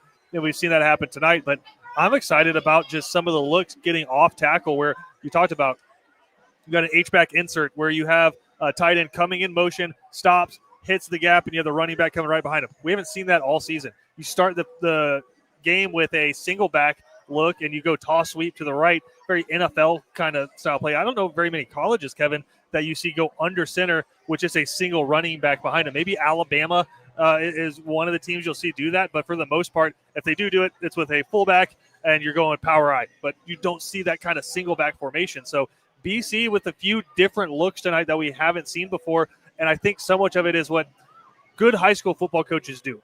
You look at who you have. I know BC has a system, and because you can run a buck sweep, I'm not going to say with anybody, but it's just one of the fundamental plays of football. BC builds on the buck sweep. You need to be able to run it with anybody, yeah. And every team has buck sweep in some variation in their playbook. But BC kind of builds off buck sweep and then goes from there. But good football coaches look at who their personnel is and build from that. When you got Stanley Smart back there at running back and you've got an offensive line that's kind of starting to come into their own a little bit, you can line up and pound the rock, and BC's starting to do that. Certainly, and again, I think what a confidence booster for that offensive line, guys who can go in there and say, look, we blew a team off the football. And you've really done that for a couple of weeks now, back to the Burke County game. And obviously you know what Karan Hall's able to do, but you look at some of the other guys that have been up there with him, and they are moving the line of scrimmage tonight in a big, big way. And I think, again, it goes back to the second drive of the second half against Burke, where that first drive they came out and, again, were a little, I don't want to say skittish, but just not overly confident. That second drive they came out and it was hammer time. I don't care about how big you are. I don't care about how talented you are. I don't care about you making a mistake. If you can go out there and play with effort and passion and just continue until that whistle is blown, it's going to pay dividends. And you're seeing this offensive line. Now they're executing. Now they're getting to where they need to get to. But once they get there, they're finishing blocks. They're driving their feet. They're getting to the next level. And now runs that were going for 3 or 4 yards potentially in the first few weeks, they're going for 10, 15, 20 yards at a time. And that's so huge. And Bubba Frazier doesn't score 70-yard touchdowns right there without some blocking downfield from his linemen and his guys out there on the periphery with his skill position group. So it's great coaching, and you can tell what was talked about and what was stressed for the past 20 days. Happiest guy in the locker room right now, Coach Fogarty. He ain't lying. He loves him some offensive line, and right now they are winning the battles. Say him or Coach Houston, probably pretty happy right now. Yeah, I would say that as well. But, yeah, Cadets up big 42-7. We're coming right back here. This is the Bernard Williams halftime report on Watch BC Sports. When it comes to blocking all the obstacles that life throws your way, let Bernard Williams and Auto Owners Insurance help you dodge the hits, analyze the playing field, and run the ball all the way home. We shield you so you can have peace of mind when it comes to auto, home, life, or business insurance. As one of the oldest and most respected independent insurance agencies in the Southeast, we know what it means to stand behind the people we protect head on. Trust in the power of the Shield since 1934. For more information, go to thepoweroftheshield.com. Welcome to Sandnat Golf Carts, where luxury meets quality. We offer a wide selection of top-notch custom golf carts to suit your every need. With our extensive inventory, you're sure to find the ride of your dreams. Plus, our flexible financing options make it easier than ever to drive one off the lot today. Whether you're cruising the neighborhood or joyriding with the family, Sandnat Golf Carts is here to provide exceptional service every step of the way. Visit us today to elevate your ride. As the world's largest lifestyle retailer of recreational boats and yachts, MarineMax is dedicated to connecting people with life-changing experiences on the water. More than just a boat retailer, MarineMax offers a complete range of services. 3518 Old Tybee Road, Thunderbolt, and online at marinemax.com. BC Brothers Moving is Savannah's most trusted moving service. From residential to commercial to packing supplies, BC Brothers does it all. Let BC Brothers' energetic, trustworthy team wrap it, pack it, and move it for you. Check out BC Brothers online at bcbrothersmoving.com or give them a like on Facebook. Welcome back here to Westminster. Cadets up huge here at the half. As again, Christian, now the strategy is, this is, again, just one of those interesting things you run across over the course of a season. You're up huge, and you have a huge game next week. Don't want to get anybody hurt. You also haven't played a football game in 2.5 weeks. Right. So how do you kind of play? Obviously, it would appear that guys like Stephen Cann and Cam Cody are going to be done, but are there guys that need to come out and get a series or two here in this second half? I'd say, yeah, some of the guys who haven't played, and you do want to be careful, though, because maybe not too many snaps, don't want to get them injured on a silly play like that, but I'd say some of those guys that you've seen play in those fill-in roles, you start rolling them in and let the Wyatt Estabrooks, the Mekhi Williams play this first drive. If you feel like your offensive line's kind of getting some cohesion a little bit, maybe let them go and you kind of transition Amari in as the backup quarterback a little bit before you just completely replace the offensive line. But guys like Josh Washington, I'm probably just going to go and say, hey, you got your touches, you got your touchdown. We've seen that the speed looks good. We're going to go ahead and bring you off the field. Bubba Frazier, doubt we see him again in this one. And then I think Isaac Scott, Gavin Smith, maybe for that first drive. But again, that's just to help the other guys transition on to the field before you just go complete backups. And again, that's the one thing that it's funny when you go to the straight backup. Sometimes it starts looking clunky. It's like you brought everybody out there cold, right, and it's hey, go get them. And it's sometimes hard to get the bus fired back up again. But got Ware next week. Last check, they were beating Lincoln and Tallahassee 35-9. So they're not having a whole lot of problems tonight, and it is setting up for a huge showdown in the swamp next week at Memorial Stadium. For also Memorial Stadium there for the Gators and the Cadets. Obviously, don't want to look too far ahead, but you're up huge, probably a running clock here in the second half for BC. And as you said, Christian, that sets the tone for the region. You need to win 2 games to get to the playoffs out of the region. But if you can win next week and beat Warner Robins the next week at home, you are in a very good position not only to be in the playoffs, but to host a playoff game, which obviously you saw what a difference that made last year when it was go to Atlanta, go to Atlanta, go to Atlanta. So many weeks ago, yeah. Jack Holland is praying. Guys, we need a 1 or 2 seed. We need it because we need to stay in Savannah because we burned through those gas cards last year. Certainly did. But again, that's still out there for you. But yeah, next week, can't overstate it, how big it's going to be. And certainly one of the games, maybe the game in the state next week. And I laughed because I was talking to somebody in the preseason. I was like, I'm going to say this. I was like, this is not really hyperbole, but there could be 3 or 4 games for this season where BC is involved in the best game in the state. Right. And I think they've already had 2 of those. One's going to be next week. You're going to have Warner Robins the week after that. Again, one of the all-time winningest programs in the state of Georgia. So no lie, could be the showcase game 4 times out of your 9 games that you play here in 2025. Absolutely. And just talking about that Ware County game, it's the one that's been circled, and I love that it's the first region game. It's not one of those ones where you kind of got to build to it. It is, hey, cool, here we go, region play time. And Ware County has just looked like a freight train through the first few weeks of the season. They're undefeated right now. Got a new quarterback down there, and their offense is high flying. And I was talking to Danny Britt about it. It's a team that really loves playing football. You can kind of tell when a team goes out there like, yeah, signed up for football. I'm having fun. This is a good time. The whole town loves it. Versus you have guys who love playing football. Just an example, they have a running back break like a 60-yard touchdown run. Clear as day, doesn't need to touch anybody, peels back in to bury a DB before he runs into the end zone. It's that kind of a football team that you're going out to play in. You want to talk about a city that is hungry for a win in that game. I have friends out in Ware County. The conversation about what they came to Savannah and did to BC last year hasn't had a lot of couth to it. It hasn't been a very kind and unbiased observer. They think they came to Savannah last year and spanked you, and now you're coming back to their house. They are confident, and they're ready to roll over BC. It's going to be up to these cadets to come in and answer. Certainly will. We are still rolling along here at the half. The Bernard Williams halftime report. As we are coming to you from Westminster, we are at the half. Second half, not too far down the road. Christian and I will be back in a moment here on Watch BC Sports. When it comes to blocking all the obstacles that life throws your way, let Bernard Williams and Auto Owners Insurance help you dodge the hits, analyze the playing field, and run the ball all the way home. We shield you so you can have peace of mind when it comes to auto, home, life, or business insurance. As one of the oldest and most respected independent insurance agencies in the Southeast, we know what it means to stand behind the people we protect head on. Trust in the power of the shield since 1934. For more information, go to thepoweroftheshield.com.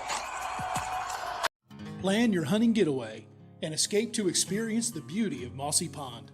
Our diverse property right here in Pierce County allows you to enjoy various types of hunts, including plantation-style quail, hog, pheasant, and flooded timber-style duck hunts, all within 24 hours. At the center of it all, experience scenic, rustic, beautiful, and inviting amenities like luxury lodging, our first-class pro shop, fine dining, and the perfect event space. Book now and see why Mossy Pond Lodge is Georgia's premier hunting paradise. Barnes Restaurant is celebrating 50 years of serving Savannah, offering these delicious, money-saving takeout specials. 20-piece hand-breaded chicken finger basket for only $19.75. 12 pieces fried or rotisserie chicken for only $19.75. And feed a large group quick with our 50-piece fried or rotisserie chicken for just $50. Call ahead for faster service or order online at barnesrestaurant.com. Criminal defense, family law, child custody, DUI, and divorce. When so much is on the line, you need expert legal representation. The one to call is Savannah's own Jonathan V. Dunn, PC, attorney at law. Voted the Thomson Reuters super lawyer consecutively since 2023 and an Avo top attorney rating of 9.7. You can count on Jonathan V. Dunn to leave no stone unturned to deliver the justice you seek. Contact 912-200-9352 or online at jvdattorney.com. Cadets are returning to the field here for the warm-ups here in the second half. Kevin Thomas, Christian Gokel here joining you. We'll see how many of these guys play here in the second half in terms of the starters, as we talked about. And, again, just building upon that depth. We've talked about that at times with when you get a game like this. It's so huge for guys that maybe you're second string, but you're getting 10 plays. Now you can get 25 plays in a ball game and get some good experience. I know it goes fast if it's running clock, which it probably will be here for this second half, but a good opportunity, Christian, for the Cadets to get some young guys on tape and see what they have to work forward with if they should need to call on some of these guys for big minutes. I watched just Parker Lewis nail a 50-yarder right there in warm-ups for the second half, so talk about some positives. That's good. There's the things you got to keep an eye out for, Kevin, when they're just coming out and messing around. And Parker Lewis didn't look like he could kick a 23-yarder to start the season. Now we're nailing him for 50. But, yeah, just next year when we're talking about guys who are starting, these are the situations we can look back and be like, last year Westminster made a play, came out and looked good. We knew they were going to be good. Think about Jameer Lee last year when you saw him get some spot plays. Maybe played 10 plays a game as a freshman last year, but when he did, he took advantage of it. This is one of those situations where you got to come out. If you're a guy who is second, third string, you played in that C-team game against Calvary a couple weeks ago. Take advantage of this opportunity now at the varsity level under the Friday night lights. Certainly. Again, earlier tonight, if you're just joining us, we had to get everybody off the field pregame so they could drop a helicopter in here with Kirby Smart, who came and talked to the Westminster. There he is, walking with Danny Britt prior to the game. And again, came and talked to Benedictine's team and Westminster's team. And obviously he's out on the recruiting trail, and with Georgia with a bye week, probably making several stops as far as that helicopter could possibly take him here tonight. But you see coaches doing that. But that's become the spectacle of high school football when you get some of these big-time coaches. Hey, if I can clear the field and just drop right in there, it doesn't matter if I'm here to talk to you or not. Hey, you know who's here. Right. Everybody in this building knew who was getting out of that helicopter, and they know that with all these coaches that do this nowadays. But, yeah, Kirby here, obviously talking to both teams. I think there's some restrictions on individuals, like, hey, I'm talking to the team, and I just happened to – this guy bumped into me, so I can say, hey, what's up? No accusations, Kevin. Yeah, no, I'm just saying. I'm not, that's not – all the coaches can do that. But no, yeah, he's here to visit Westminster and went and spoke to the teams and was kind enough. There's a lot of fans out there for BC and taking some selfies with some people. And Westminster gathered all the cheerleaders and gave him a send-off as he got back into the Kirby copter. So this is not his last stop tonight. He's going to be dropping in a lot of places. I think the most famous gif of Kirby Smart is him eating the popcorn at that Justin Fields Harrison game. So, I mean, the Kirby copter now in like its 9th year making its appearances. And I know they use the same company, and it's probably just the company's colors. Does it have to be yellow and black for the colors that he's flying around in? And conversely, do you give Brent Key one, the other color? A red and black one? Yeah. But no, and again, you see coaches do that, and I think that is the benefit of being obviously up here in the metro Atlanta area. Is there's literally hundreds of high schools. He's coming back. He wants to drop in again. But no, the benefit, obviously, you have a lot of coaches that can drop into the Atlanta area and see hundreds of high schools potentially, if they wanted to, within several minutes, facetiously a little bit. But obviously, right. You go to South Georgia, if you drop in, say, to Waycross to watch a kid play, the next closest high school is at least 30 minutes away and a solid drive. It's the running joke in South Georgia. If you're driving 60 minutes somewhere, you went 60 miles, right? That's right. Georgia or Atlanta, you drive 60 minutes somewhere, you probably went about 5-6 miles down the street. It seemed like that on the way to the game. You got bottled up down there by old Turner Field. Every now and then, Kevin, I get the itch. Like, I miss Atlanta. Right. I miss coming up to some Falcons and Braves games. And I was going to say, I love the Fox Theater. Seen some really good concerts. I get the itch, and then I remember where I live and where I came from. Yeah. I'm like, I don't want to come back here. Holy cow. I hit McDonough, and I'm ready to turn around, dude. I don't know. I don't think I could move back to the metro area at this point. Now I get like 6 cars back at a red light, and I'm like, it's a rush hour traffic right here. This is really annoying. I'm about to blow a gasket because I got to stop at a second red light. We'll step aside one more time. We got the 3-minute warm-up here, and then we'll be ready to go here in the second half. It's all Cadets here at Westminster. This has been the Bernard Williams Halftime Report on Watch BC Sports. BC Brothers Moving is Savannah's most trusted moving service. From residential to commercial to packing supplies, BC Brothers does it all. Let BC Brothers' energetic, trustworthy team wrap it, pack it, and move it for you. Check out BC Brothers online at bcbrothersmoving.com or give them a line. Cool Vibes Pizza and Wings is one of Savannah's most popular. Could be the New York style pizza, or the pasta, or sandwiches, or wings. Whatever you choose, Cool Vibes has their own unique style. Check them out at 4501 Montgomery Street, Savannah. Welcome back here to Westminster as we get ready to start the second half. It will be Westminster getting the football first. Well, they put the 3-minute extended time up there, but I don't think anybody's going to take it. And we see one of the officials saying, nope, just we're going. He's signaling up to the guys running the clock saying, no, we don't need the extra 3 minutes. We're going to do this thing, although they haven't stopped it and kept it going. And again, I guess the big question is going to be, who do we see and for how long here in the second half? And Stephen Cannon was throwing on the sideline, but he was throwing with Amari Burst, so that doesn't really tell you anything as far as what's going to happen here in the second half. But obviously Amari needs snaps just in case, and it became a big just in case a season ago. for BC. Yeah, and his one throw goes for 70 yards. I said perfect quarterback rating right now. One throw, 70 yards, touchdown. Don't But cheat him, 78 yards. 78 yards, but was right on time with his delivery. And I think, Kevin, he's a baseball guy, super talented baseball player for the Cadets and getting recruited by all kinds of colleges. But I think last year, Kevin, maybe a little bit of that sidearm kind of shortstop throw into first delivery. This year, a little bit more over the top with the football, and it's looked good. It's a lot of times we see a guy where maybe the football is a little bit too big for his hands or he doesn't have the biggest arm. When he throws it deep, the nose of the football kind of stays up, and you're not really spinning it.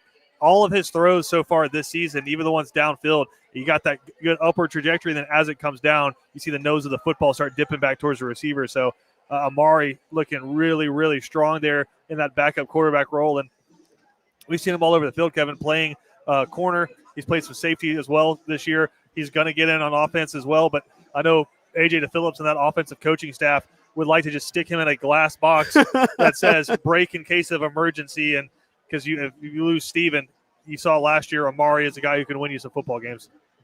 I guess they're going to let this 3 minutes wind down. So we still got about a minute left until we are ready to go. Both teams just kind of standing around waiting. And it's probably just a requirement from the GHSA that you get the full required warm-up period. Now it's about focus. You go up so big, up 35 points there at the break. Can you come out and continue to execute? And are you playing with that same level of fire right now? Because I know Westminster's not taking their guys out, and you're going to be going up against their one. So can you come out and execute against guys who, yeah, they didn't have a great first half, but they've been in the battle? I think they're talking with Danny Britt, probably about a running clock, I'm sure. He said, boys, we got to drive back to Savannah tonight. And if that's the case, I'm sure Danny Britt's saying, all right, let's get out of here. Nobody, no hammies, no 100%. Nagging injuries, and let's look forward to next week. Play hard, play aggressive, but let's get out of here. So it'll be John Brenton kicking off for the Cadets, and he's had a full night of kicking. Listen, this guy goes out there and runs around for 80 minutes without stopping, and is just an enforcer on the back end. Had a great tackle earlier. He's not going to get tired just kicking the ball a few times.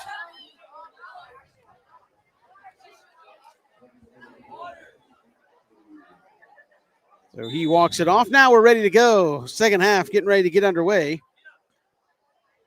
And John Britton will boot it right to left. Pooches it up, going to be short, come down about the 8-yard line. And it's picked up there by Barton, works near side, breaks a tackle, and going to be brought down just across the 30. And who gets up off the bottom of that pile? That was a pretty good pooch to go all the way down to the 5. And Kevin, looks like they are going to play the first teamers just for this first series, which you see a lot. Cam Cody, this is all the first run guys. And what you might see is as this drive progresses, you start sliding other guys in. Dontre Ford is out at corner on the far side. He's special, man. He scored already as a running back this year for the Cadets, and just an all-around athlete, very much in the mold of guys like Bubba Frazier that you've seen play both sides of the field. So 1st and 10 here for Westminster. It is a running clock, already down to about 11 minutes here in the third quarter, and we've not had a single offensive play yet. Here's the snap. They're going to play action. They'll throw it to the running back and incomplete. And, of course, that will keep the clock running here in this second half. Makes that a little bit easier on the clock operator. And this is where, though, like if you're a coach, you want some good reps for your second-team guys. By the time you rotate the offense or the defense back out there, this quarter could be about over. Right. But, again, after 20 days off, I feel like you want to get this starting unit at least another series here. So here's the snap. They'll run the toss sweep out to the right side. BC closes the wall, strings it out. That's Houston with the tackle. And he has really played well, getting his chance to play one of those inside linebackers. And as the season's gone on, Christian really flows to the football well. Yeah, he did a good job stringing it out, and then Mackay did a good job running the alley to finish it. Be 3rd down and about 8. maybe a long 7.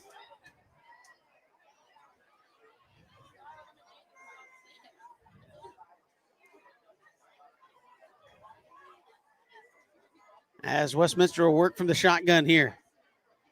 BC shows pressure. They rolled here to the near side and throws underneath. It's going to be caught and stuck short of the first down. Did second effort get it? No, he's at the 40, going to be short. It's a good stick. Nice play design. Have a backside tight end coming over the middle, but good stick right there. That was Wyatt Estabrook. Is Westminster going to go for it? It's going to be 4th and 1. Why not? From their own 40 with a running clock. So last time you tried to do this, you went under center and tried to go fast, and the center snapped it before everybody else was ready.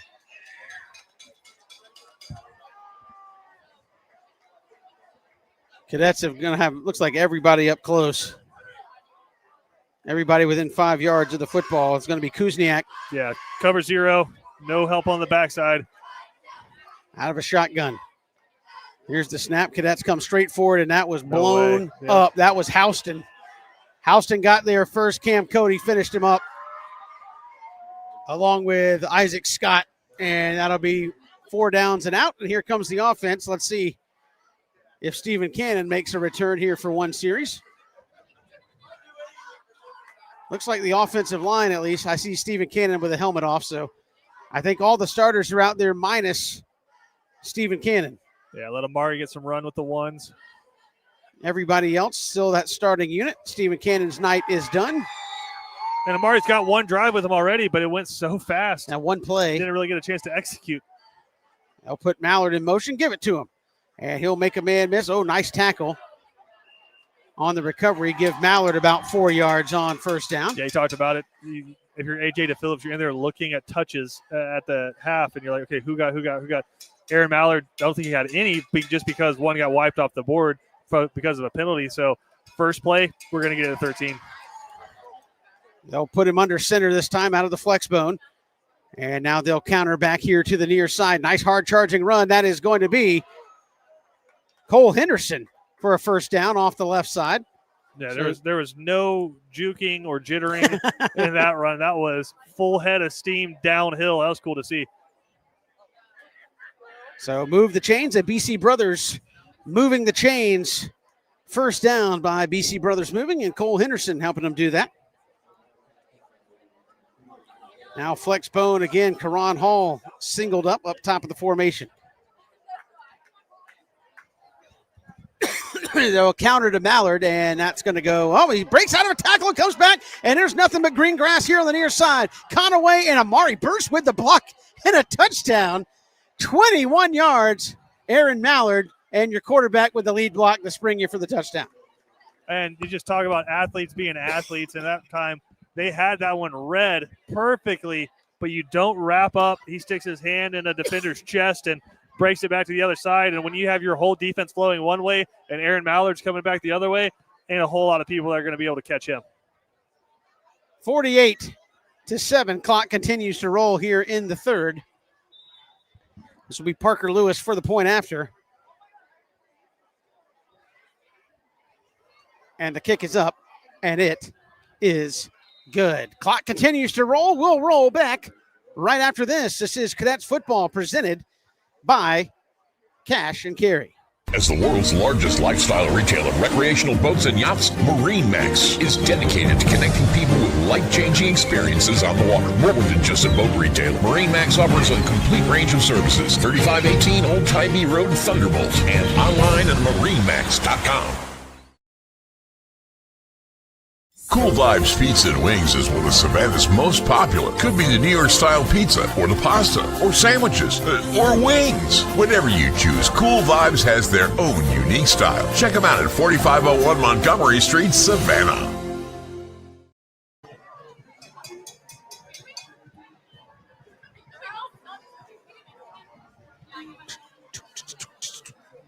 Welcome back here to, getting into the music here at Westminster. The blue dabba-dee-dabba-die. Clock continues to roll here, even on the change of possession. So we're already over halfway done with the third quarter. And it'll be John Brenton to kick it off. And I imagine we'll see pretty much all second team from here on out for BC. Again, things going swimmingly for the Cadets. And there's another one going to come up about the 7-yard line, picked up by Barton. Cadets trying to come down in coverage, make a tackle, missed one there, and driven out of bounds at around the 35-yard line. Tackle that time made by freshman Matthew Gibson. He's another guy. He's got a lot of snaps with the C team when they've been able to play the last few weeks, and just another really, really talented athlete for this Cadet team we're going to see in the future. And we have to have the roster ready here for this one.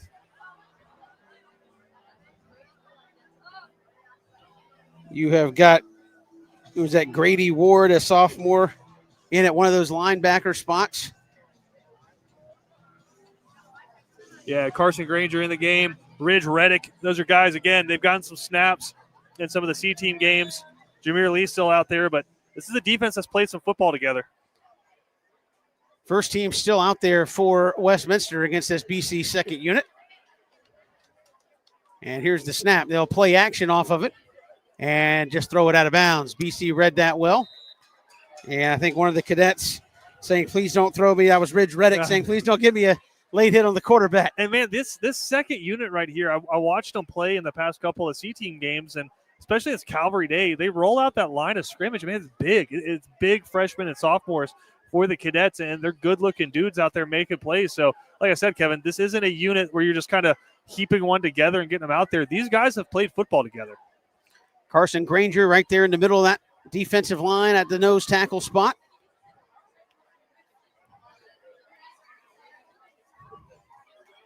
And here's the snap. They'll play action in the belly, tipped off the hands and incomplete. They had him wide open. Yeah, and he might still be running.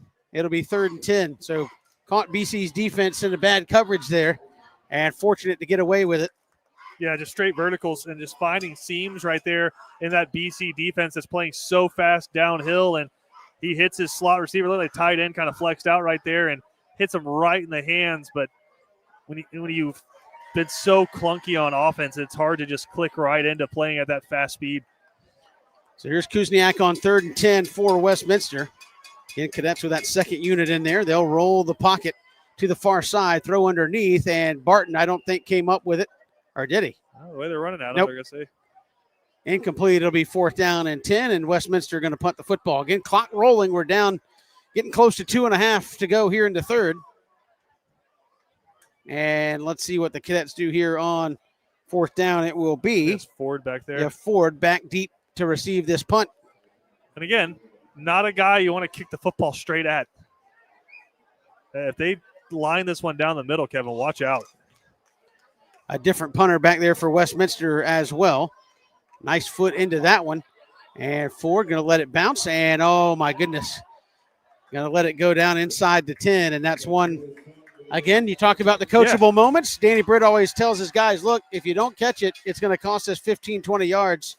And it did just that time. Great coachable moment, and a guy who, again, might be his role in the future, but they're not going to give you too many opportunities out there if that's what's going to happen. So just a coaching moment. You'll be able to get back there and flick that one up when the team's watching tape and say, hey, brother, even if it's a fair catch, they can't hit you. Just go up there and catch it and save your team 15 yards. But I thought a better job by the punt team that time for Westminster. A little bit more patient, didn't just try to rocket one off immediately. Took his time, trusted his blockers, and then hit a really nice punt. And how about this? You're going to have Ridge Reddick going both ways here for coming in at left tackle. And we're going to have, who's that at quarterback? Is that Thomas Brennan? That's Mr. Brennan, and he has earned this with his reps. So they're going to put Thomas Brennan under down center. The C-team. And they're going to counter out. This is Ford off the right side. Turn to corner, big man. There we go. 1st down and runs over a man at the 25 ahead to the 28. And that'll be a gain of 18 or so on 1st down. Move the chains. BC Brothers moving the chains. And you see the easy speed right there for Ford. But, man, number 19, Thomas Brennan, he's a gamer. And he's a guy where if worst case happened and you lose your 2 starting quarterbacks, this is a guy that can execute the offense in a really smooth fashion. And he's got a good enough arm to keep you as a team that's multi-dimensional. So really excited to see him get some varsity snaps here. And here's the little counter give coming back here to the near side. That's going to be close to another 1st down, and that is Stuart Dunn. And we've seen Stuart get some playing time early in the season. Now going to get a lot of playing time here in this, what's left of the 3rd and into the 4th. Yeah, I wonder if we start seeing Stokes get some reps as well at running back. I don't think BC is going to get this one off. Yeah, Chris Stokes, number 32, out there right now for the Cadets. Yeah, Danny Britt telling him, let's just take it to the other end. At the end of 3 quarters, it's Cadets 49 and Westminster 7. AJ DePhillips and company have left the booth. They know what's going to happen here down the stretch. We're coming right back. Final 12 minutes here from Westminster. This is Watch BC Sports. Bowtie Barbecue Company at 6724 Waters Avenue in Savannah serves up barbecue both familiar and new. Made by hand and made with love. Family friendly and relaxed, Bowtie takes great pride in the by hand preparation of high quality beef ribs, smoked chicken, pork spare ribs, and more. Come join the Bowtie family. Ask about our food truck and catering too. Bowtie Barbecue Company. Southern charm naturally. Look for them online at Bowtie Barbecue CO. Criminal defense, family law, DUI, and divorce. You need representation. The one to call is Savannah's own Jonathan V. Dunn, PC, attorney at law. Voted a Thomson Reuters super lawyer consecutively since 2023. Online at jvdattorney.com. Christian, welcome back here to Westminster. We go to the 4th, and we saw AJ DePhillips and company leave the booth, and they are on the sideline now. Coach Fogarty, the offensive line coach, you said Coach DePhillips relays. Might he be calling a couple of plays there while AJ and company walk down to the sideline? Yeah, it's again, you're talking about guys getting reps right now. Cool to see Coach Fogarty get out there getting to call some plays, and you saw him in the huddle with the offense right there, sending those guys out. So AJ DePhillips packing things in, up 42, excuse me. So here's Brennan out of a shotgun as we'll get ready to start this 4th quarter. Are they going to let him throw it? Here on 2nd and 2. Normally a good passing down if it was not 49-7. Here's the snap. He'll give it inside, and that is going to be Stokes. He's got it first down and more, still on his feet across midfield into Westminster territory. I mean, it's an embarrassment of riches right now, Kevin. This BC Cadets next wave is going to be really, really fun to watch. Big offensive linemen, big defensive linemen, and some really, really talented skill guys. And, yeah, you got to let Thomas Brennan air it out a little bit. Is he over there lobbying? Hey, coach, just one. Just let I me will throw say one. this. Back in the drive against Colquitt to start the second half where it was run. It was Coach Fogarty saying, do it again. So he might not be the guy if you're a quarterback trying to get a pass play in. Oh, here's Ford on a little counter. Nice moves. Going to have a block. 40, 30, 25, and down at the 20-yard line. A nice run there by Dontre Ford. They're going to give him inside the 20 to the 19. And that's the BC brothers moving the chains. First down. So, again, we've seen 2 guys that are that next wave of running back, and you haven't lost a step offensively. And they're running as you said, just the buck sweeps and the counters to perfection.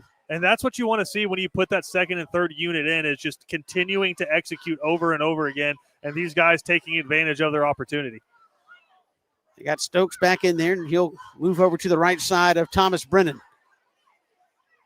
Here's the snap. Brennan, no, he'll throw it out. That's Karan Hall caught in the flat. Makes a man miss. 15, 10, 5, and touchdown, yeah. Karan Hall.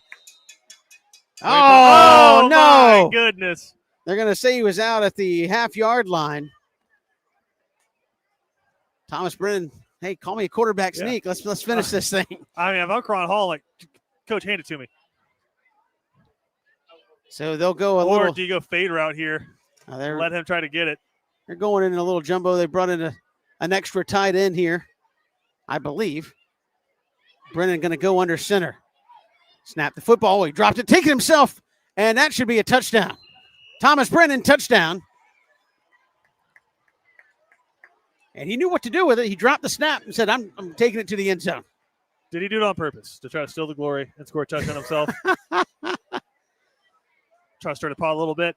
That is a he heard that fullback gut, and he was like, I don't know about it. That's a Barnes Restaurant score there, a 50-piece on the board for the Cadets. Don't forget 50-year anniversary of Barnes. 50 pieces of chicken for $50. 50 chicken fingers, $50. 5 pounds of barbecue for $50.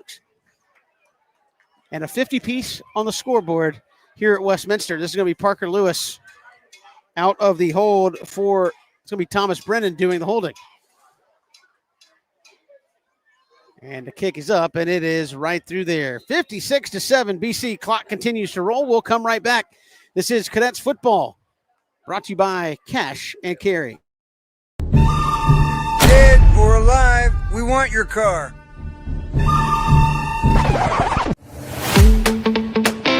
No matter the condition, running smooth or barely rolling, Cash and Carry in Savannah will buy it right off the road. Visit us now, get your instant offer, and turn that ride into cash today. We buy cars, any condition. Welcome back here to Westminster. Clock continues to roll as the Cadets are up big. And again, it's second unit, sometimes third unit in there for BC right now as they look ahead to Ware County next week. So they'll trade the Westminster green for the Ware County green next week. And at last check, Ware was up big over Lincoln of Tallahassee. I hope you enjoy these fun moments here at the end of this fourth quarter because you're going to a war. Absolutely. Going to be huge next week in the Swamp and Waycross. We'll be on hand for that one, of course, with Watch BC Sports. And one of the nicest spots to see a football game. They kind of built it out of that old minor league baseball stadium, and they love the Gators there in Waycross.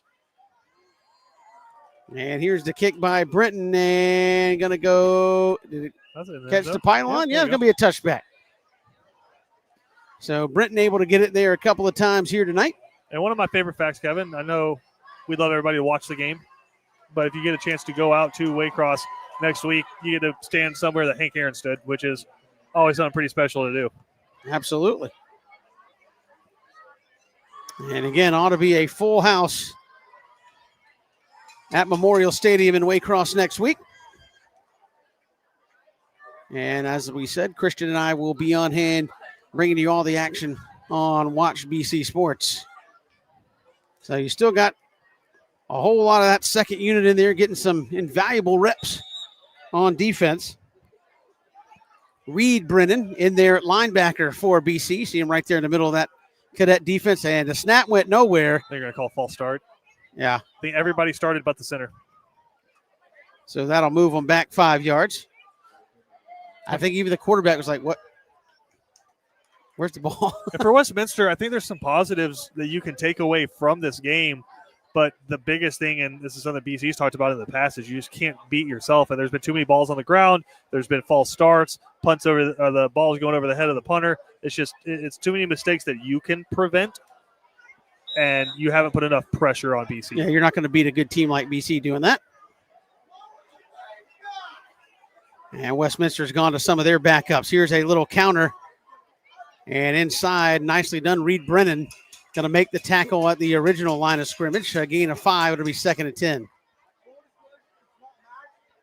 Again, now he's got all kinds of new guys rolling in there. You see Jameer Lee heading out of the game, and it's one of those ones where you're worried about communication and making sure that you have 11 guys on the field. And right now for Westminster, they're just struggling snapping the football. You know, that last one, just a late snap. So Cadets kind of playing that base look defensively here as we're down to 5 minutes. Here's the snap, throw in the slot. Oh, and again, that's twice just in the second half. You've had a guy open on the slant and couldn't hold on to the football. Yeah, and again, BC just playing their base coverage, dropping into the zone, and they're eating you alive right there. But both times, what could have been touchdowns have been drops. Everett Newton in there on the defensive line, big number 79. And you got Carson Granger, as we mentioned, Christian, and Ridge Reddick playing both ways on the offensive, and now they're both out there on that defensive line. So here's the snap on 3rd and 9. They'll fake the inside give and throw it up, and almost interception. Oh, and the little emphatic there at the end, that was Grady Ward, number 85. Hey, he's a ball player, man. He's a really long, rangy kid, and he's made some big plays with the C team. And that time, you see it, the quarterback tries to flow one over his head, and he almost comes with an interception. Who's the linebacker back in the day for the Ted Hendricks? Kind of that kind of build. Looks like this will be Damari Perry back deep for BC. You keep saying that. Everybody that's come in the game. had an interception, had a big punt return for the C team. I mean, they've got some dudes. And again, I think just a freshman. Just waiting their turn. Again, you punt the ball straight at him, you might be in trouble. Cadets trying to get lined up defensively. Here's the snap. High hanging punt. And he's going to catch it and try to run with it. Oh, makes a man miss. Nice move. And it's going to come up to the left side 40. Cuts back. He's going to have a lot of room if he can break three. And he is just across midfield into Westminster territory. But that is a heck of a return by Mr. Perry there, Christian. And you see it. Again, go up and make a play and catch the football. And these guys, they've got wheels. And you see Perry showing it off right there. Against Calvary Day in that C-team game, it was a close game at the end. He had a big punt return to set the team up for a game-winning touchdown. So really cool to see these guys getting to execute on the varsity level. And for some of these guys, Kevin, I don't know what the standard is for BC, but a chance to earn their letter. So this is Thomas Brennan. See, the Cadets will have Finn Kelly, sophomore, in there at center, snapping the football. And the last 2:40 of this one. Here's the snap. The give. This is Stokes off the left side. Makes a man miss, still on his feet. And down inside the 45. They got some hard runners, that's for sure. And it's cool because you kind of start feeding off of your buddies. And when guys, they score their long touchdown, you're like, I want mine. I'm getting to wear the cool white helmet, the gray pants. They don't let us wear these on the C team. Cadets going into that flex bone look. They'll put Brennan under center.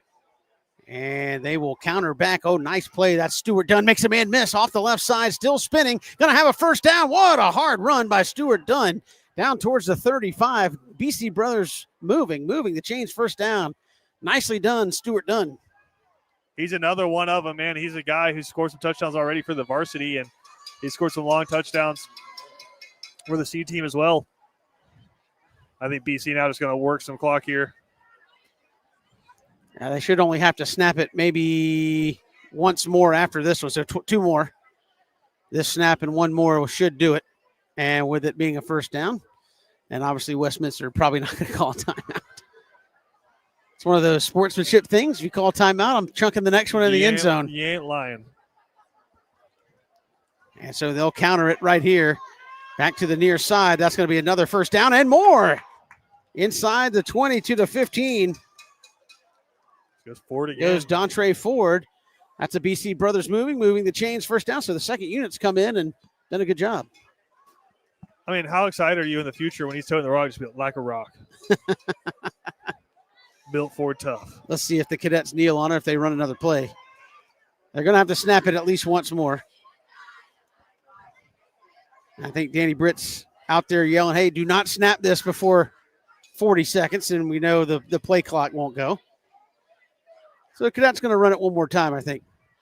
Or are they going to take a 5-yard penalty and just not snap it at all? Nope, they're going to try to get it done. 8 on the play clock. Now 5. Yep, they're going to take a knee. So that'll do it. Cadets will get back to 500. Put up 56 on Westminster tonight, 35 in the second quarter alone. Christian Gokel, we saw a lot of gentlemen wearing that white and gray tonight get in and get some good playing time. And kind of the ball game you needed after 2 weeks, and then work out some kinks and get ready to go play a really, really good Ware County team next week. Yeah, and you know, biggest goals coming into this one, come out, execute, play fast, but also get out of here healthy. And I think, Kevin, you accomplished all of those goals right there. Offense got some rhythm going. You see finally Bubba Frazier breaks a couple of long touchdowns, and now you've got 6 days to get ready for just a war and the driver's seat in this region coming up at Ware County.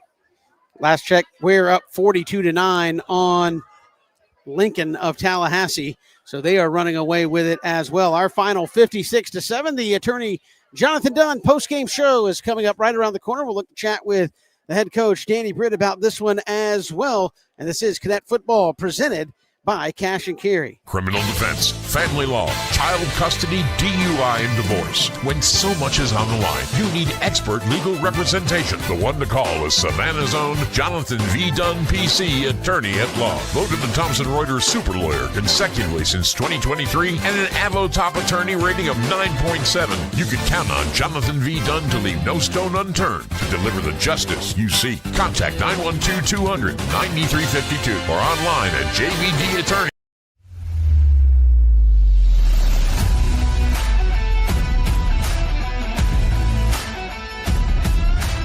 I'm Kenny Granger from Cash and Carry. We're a family-owned business right here in Savannah. We have sections of vehicles that really make it all simple. You'll get a printout of where the vehicle's at, the color of the vehicle. We really want them to be able to come in the yard and find out right where they need to be. The average savings would be at least 70, 80, could be even 90% compared to original manufactured parts. So you can come to a place like Cash and Carry and find the parts that you need at an extremely reasonable price. We'd love for you to come check us out.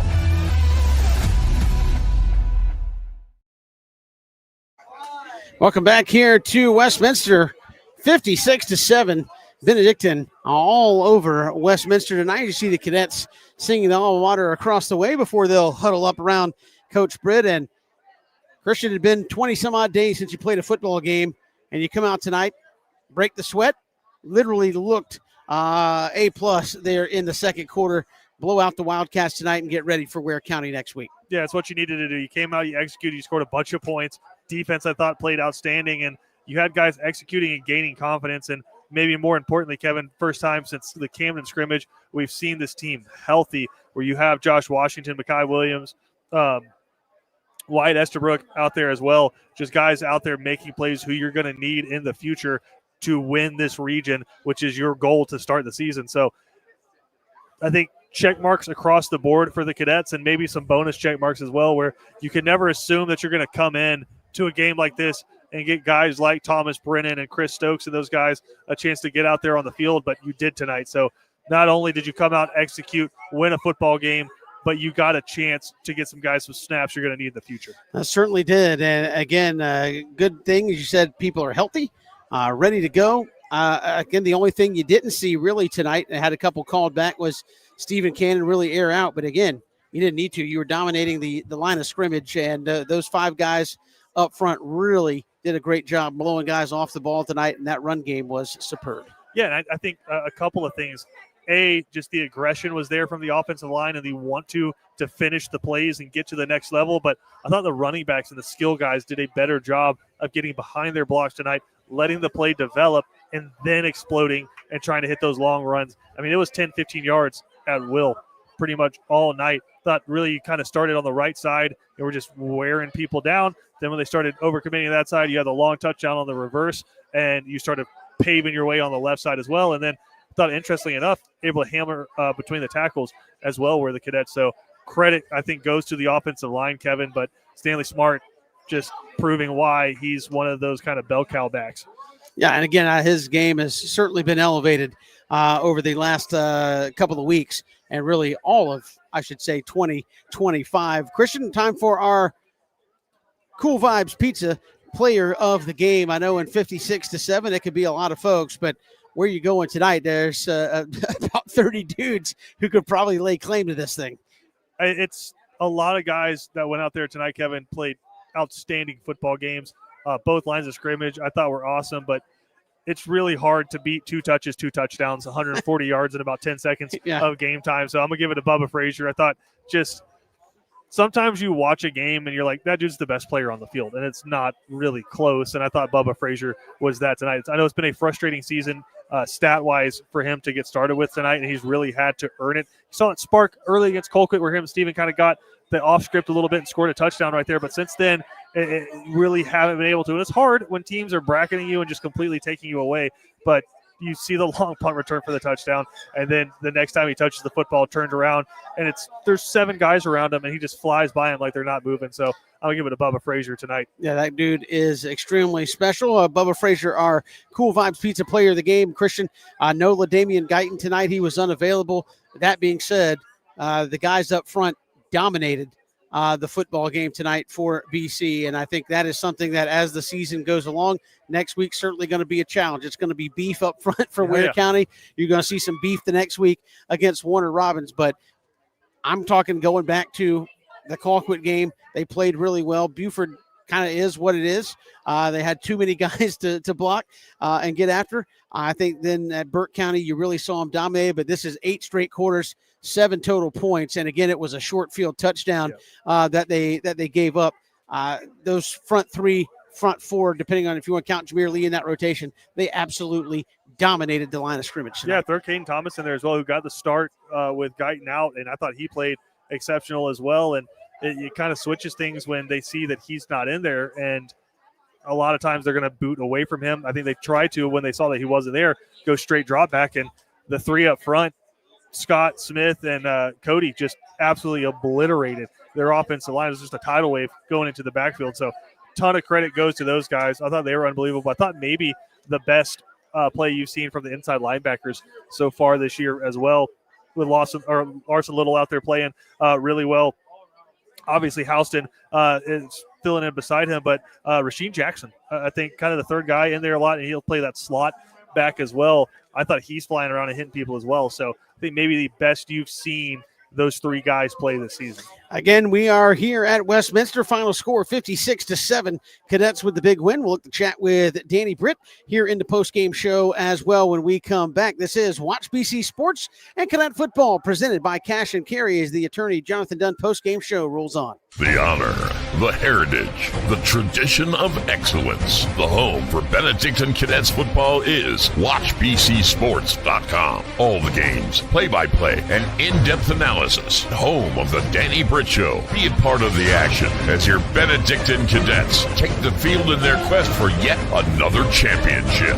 On the official home of the Cadets, WatchBCSports.com. And look for us on Facebook and Instagram at WatchBC Sports. Welcome to Sandnat Golf Carts, where luxury meets quality.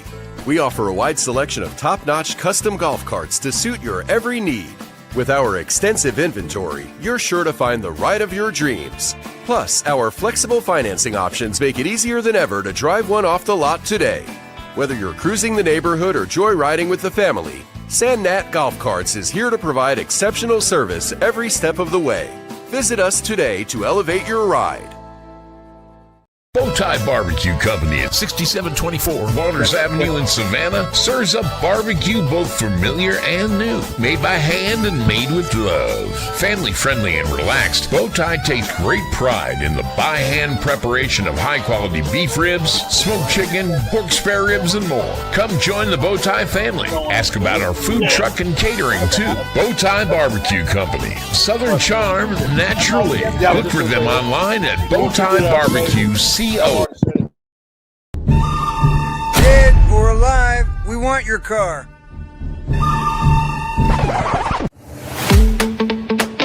No matter the condition, running smooth or barely rolling, Cash and Carry in Savannah will buy it right off the road.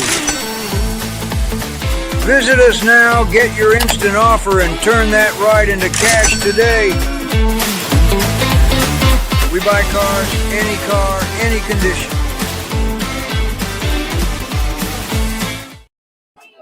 Welcome back here to the attorney Jonathan Dunn postgame show. I'm here with Coach Danny Britt. And Coach, 2 weeks off of football, and you guys came out and blew the doors off tonight. A lot of positives, I would have to imagine, without looking at the tape, whenever you score 35 in a quarter and win 56-7. Right. Yeah, definitely. We started a little sluggish with the penalties, which frustrates me a little bit. I guess it's to be expected. You take 2 weeks off, and, that's what happens. But I really thought once we kind of got in that rhythm of playing football and everybody settled down a little bit, we played well. And Coach, let's start on the defensive side. 8 quarters now, 7 points, and really the 7th tonight. I guess you could say it was your fault. You stopped them on 3rd down and got the personal foul. That extended the drive. They punched it in the end zone for their only score. But the front 3, throw Jameer Lee in there, the front 4, those guys dominated the line of scrimmage tonight. Yeah, I thought they did, and we were thinking they could do that. Definitely would be able to take advantage of the size difference and athleticism difference, And we did, and I thought they played really well. I don't know. I have to see that one on film. Maybe you can tell me. You could see it better up here. I didn't see anything. I'm sure he did it. I don't know how bad it was, but you can't get your hands to the face. It's just the way it is.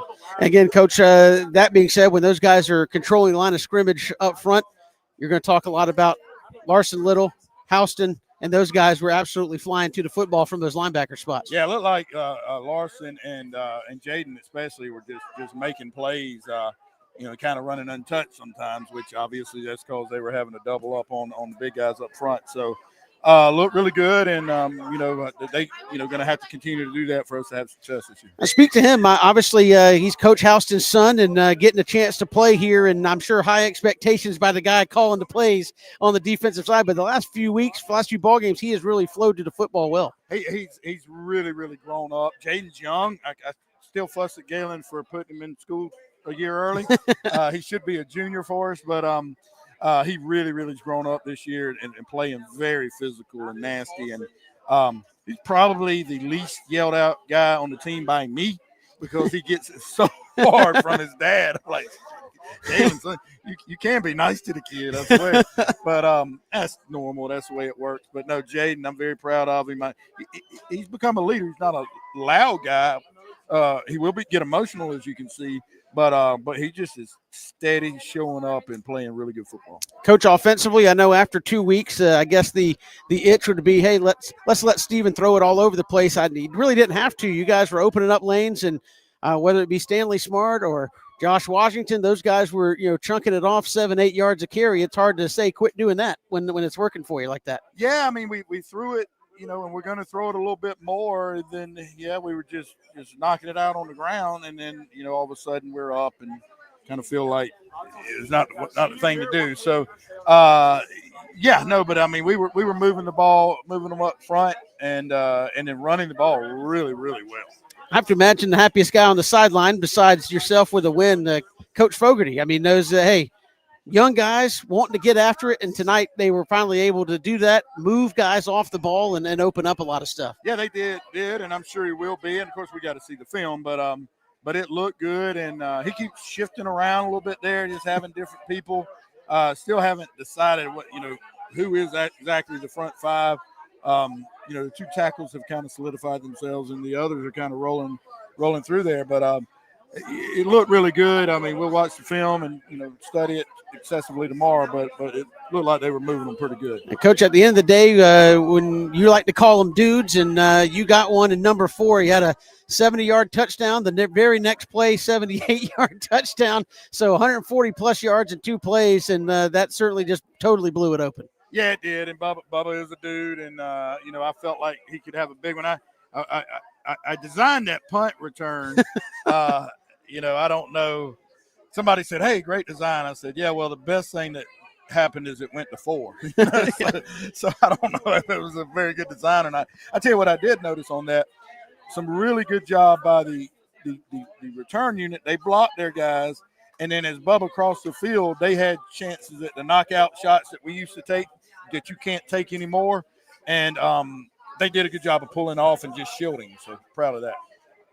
Yeah, Coach, talk about the young guys that were able to get in at the end. I know a lot of people say, well, it's 49-7, the clock's running, but a lot of good things happen there. You got Thomas Brennan in, and a lot of times you've seen it when you get to the running clock, it kind of becomes a cluster of guys who are like, oh, you guys moved the football, and defensively you guys were able to keep fighting and stay after them. Yeah, we did. I was very proud of the young guys. Really at the end there, I think that was pretty much the JV offense that played yesterday. On the field, and they were moving the ball and, running that wing tee to perfection, and then did a good job of bouncing out there, throwing the hit screen to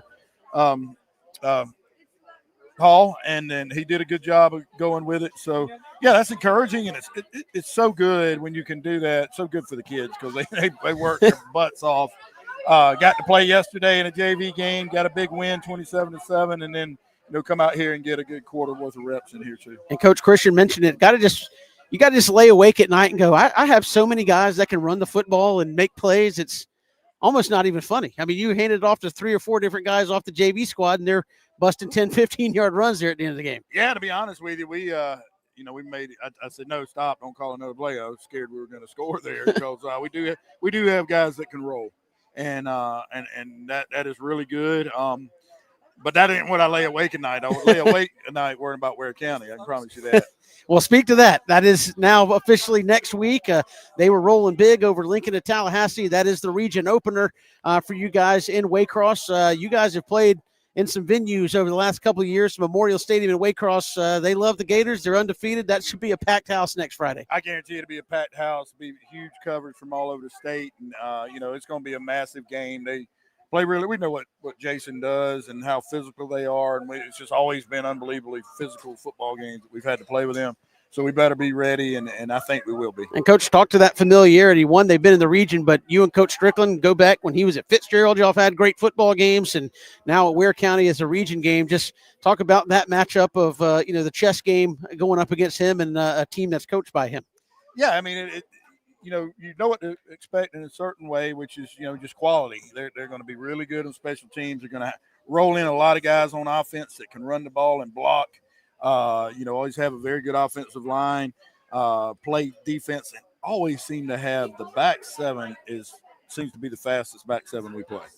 It's going to be a great one next Friday night. Coach, we appreciate it. Enjoy this one, and we'll see you next week in Waycross. All right, thank you. Coach Danny Britt joining us up here on the Attorney Jonathan Dunn postgame show as the Cadets win it 56-7 tonight. And as he said, Christian, next week, it doesn't get much bigger. Coach Britt, Coach Strickland, two teams that are always well coached, two teams that are going to be big, two teams that are going to be physical, and as he said, two teams that can run with a lot of athletes on the field. Yeah, next week is why we do this.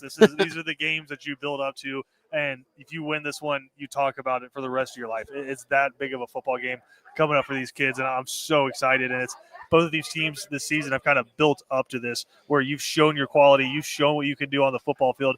Now you get a chance to jump in to the driver's seat. I know I've said it over and over again, but whoever wins on Friday night, you are in pole position to win this region. So it feels like a playoff game coming up. But for BC, do you feel like maybe you have an advantage a little bit because you have played in the games at Colquitt, you've hosted Buford, you've played at Camden with a scrimmage to start, you've played in those games?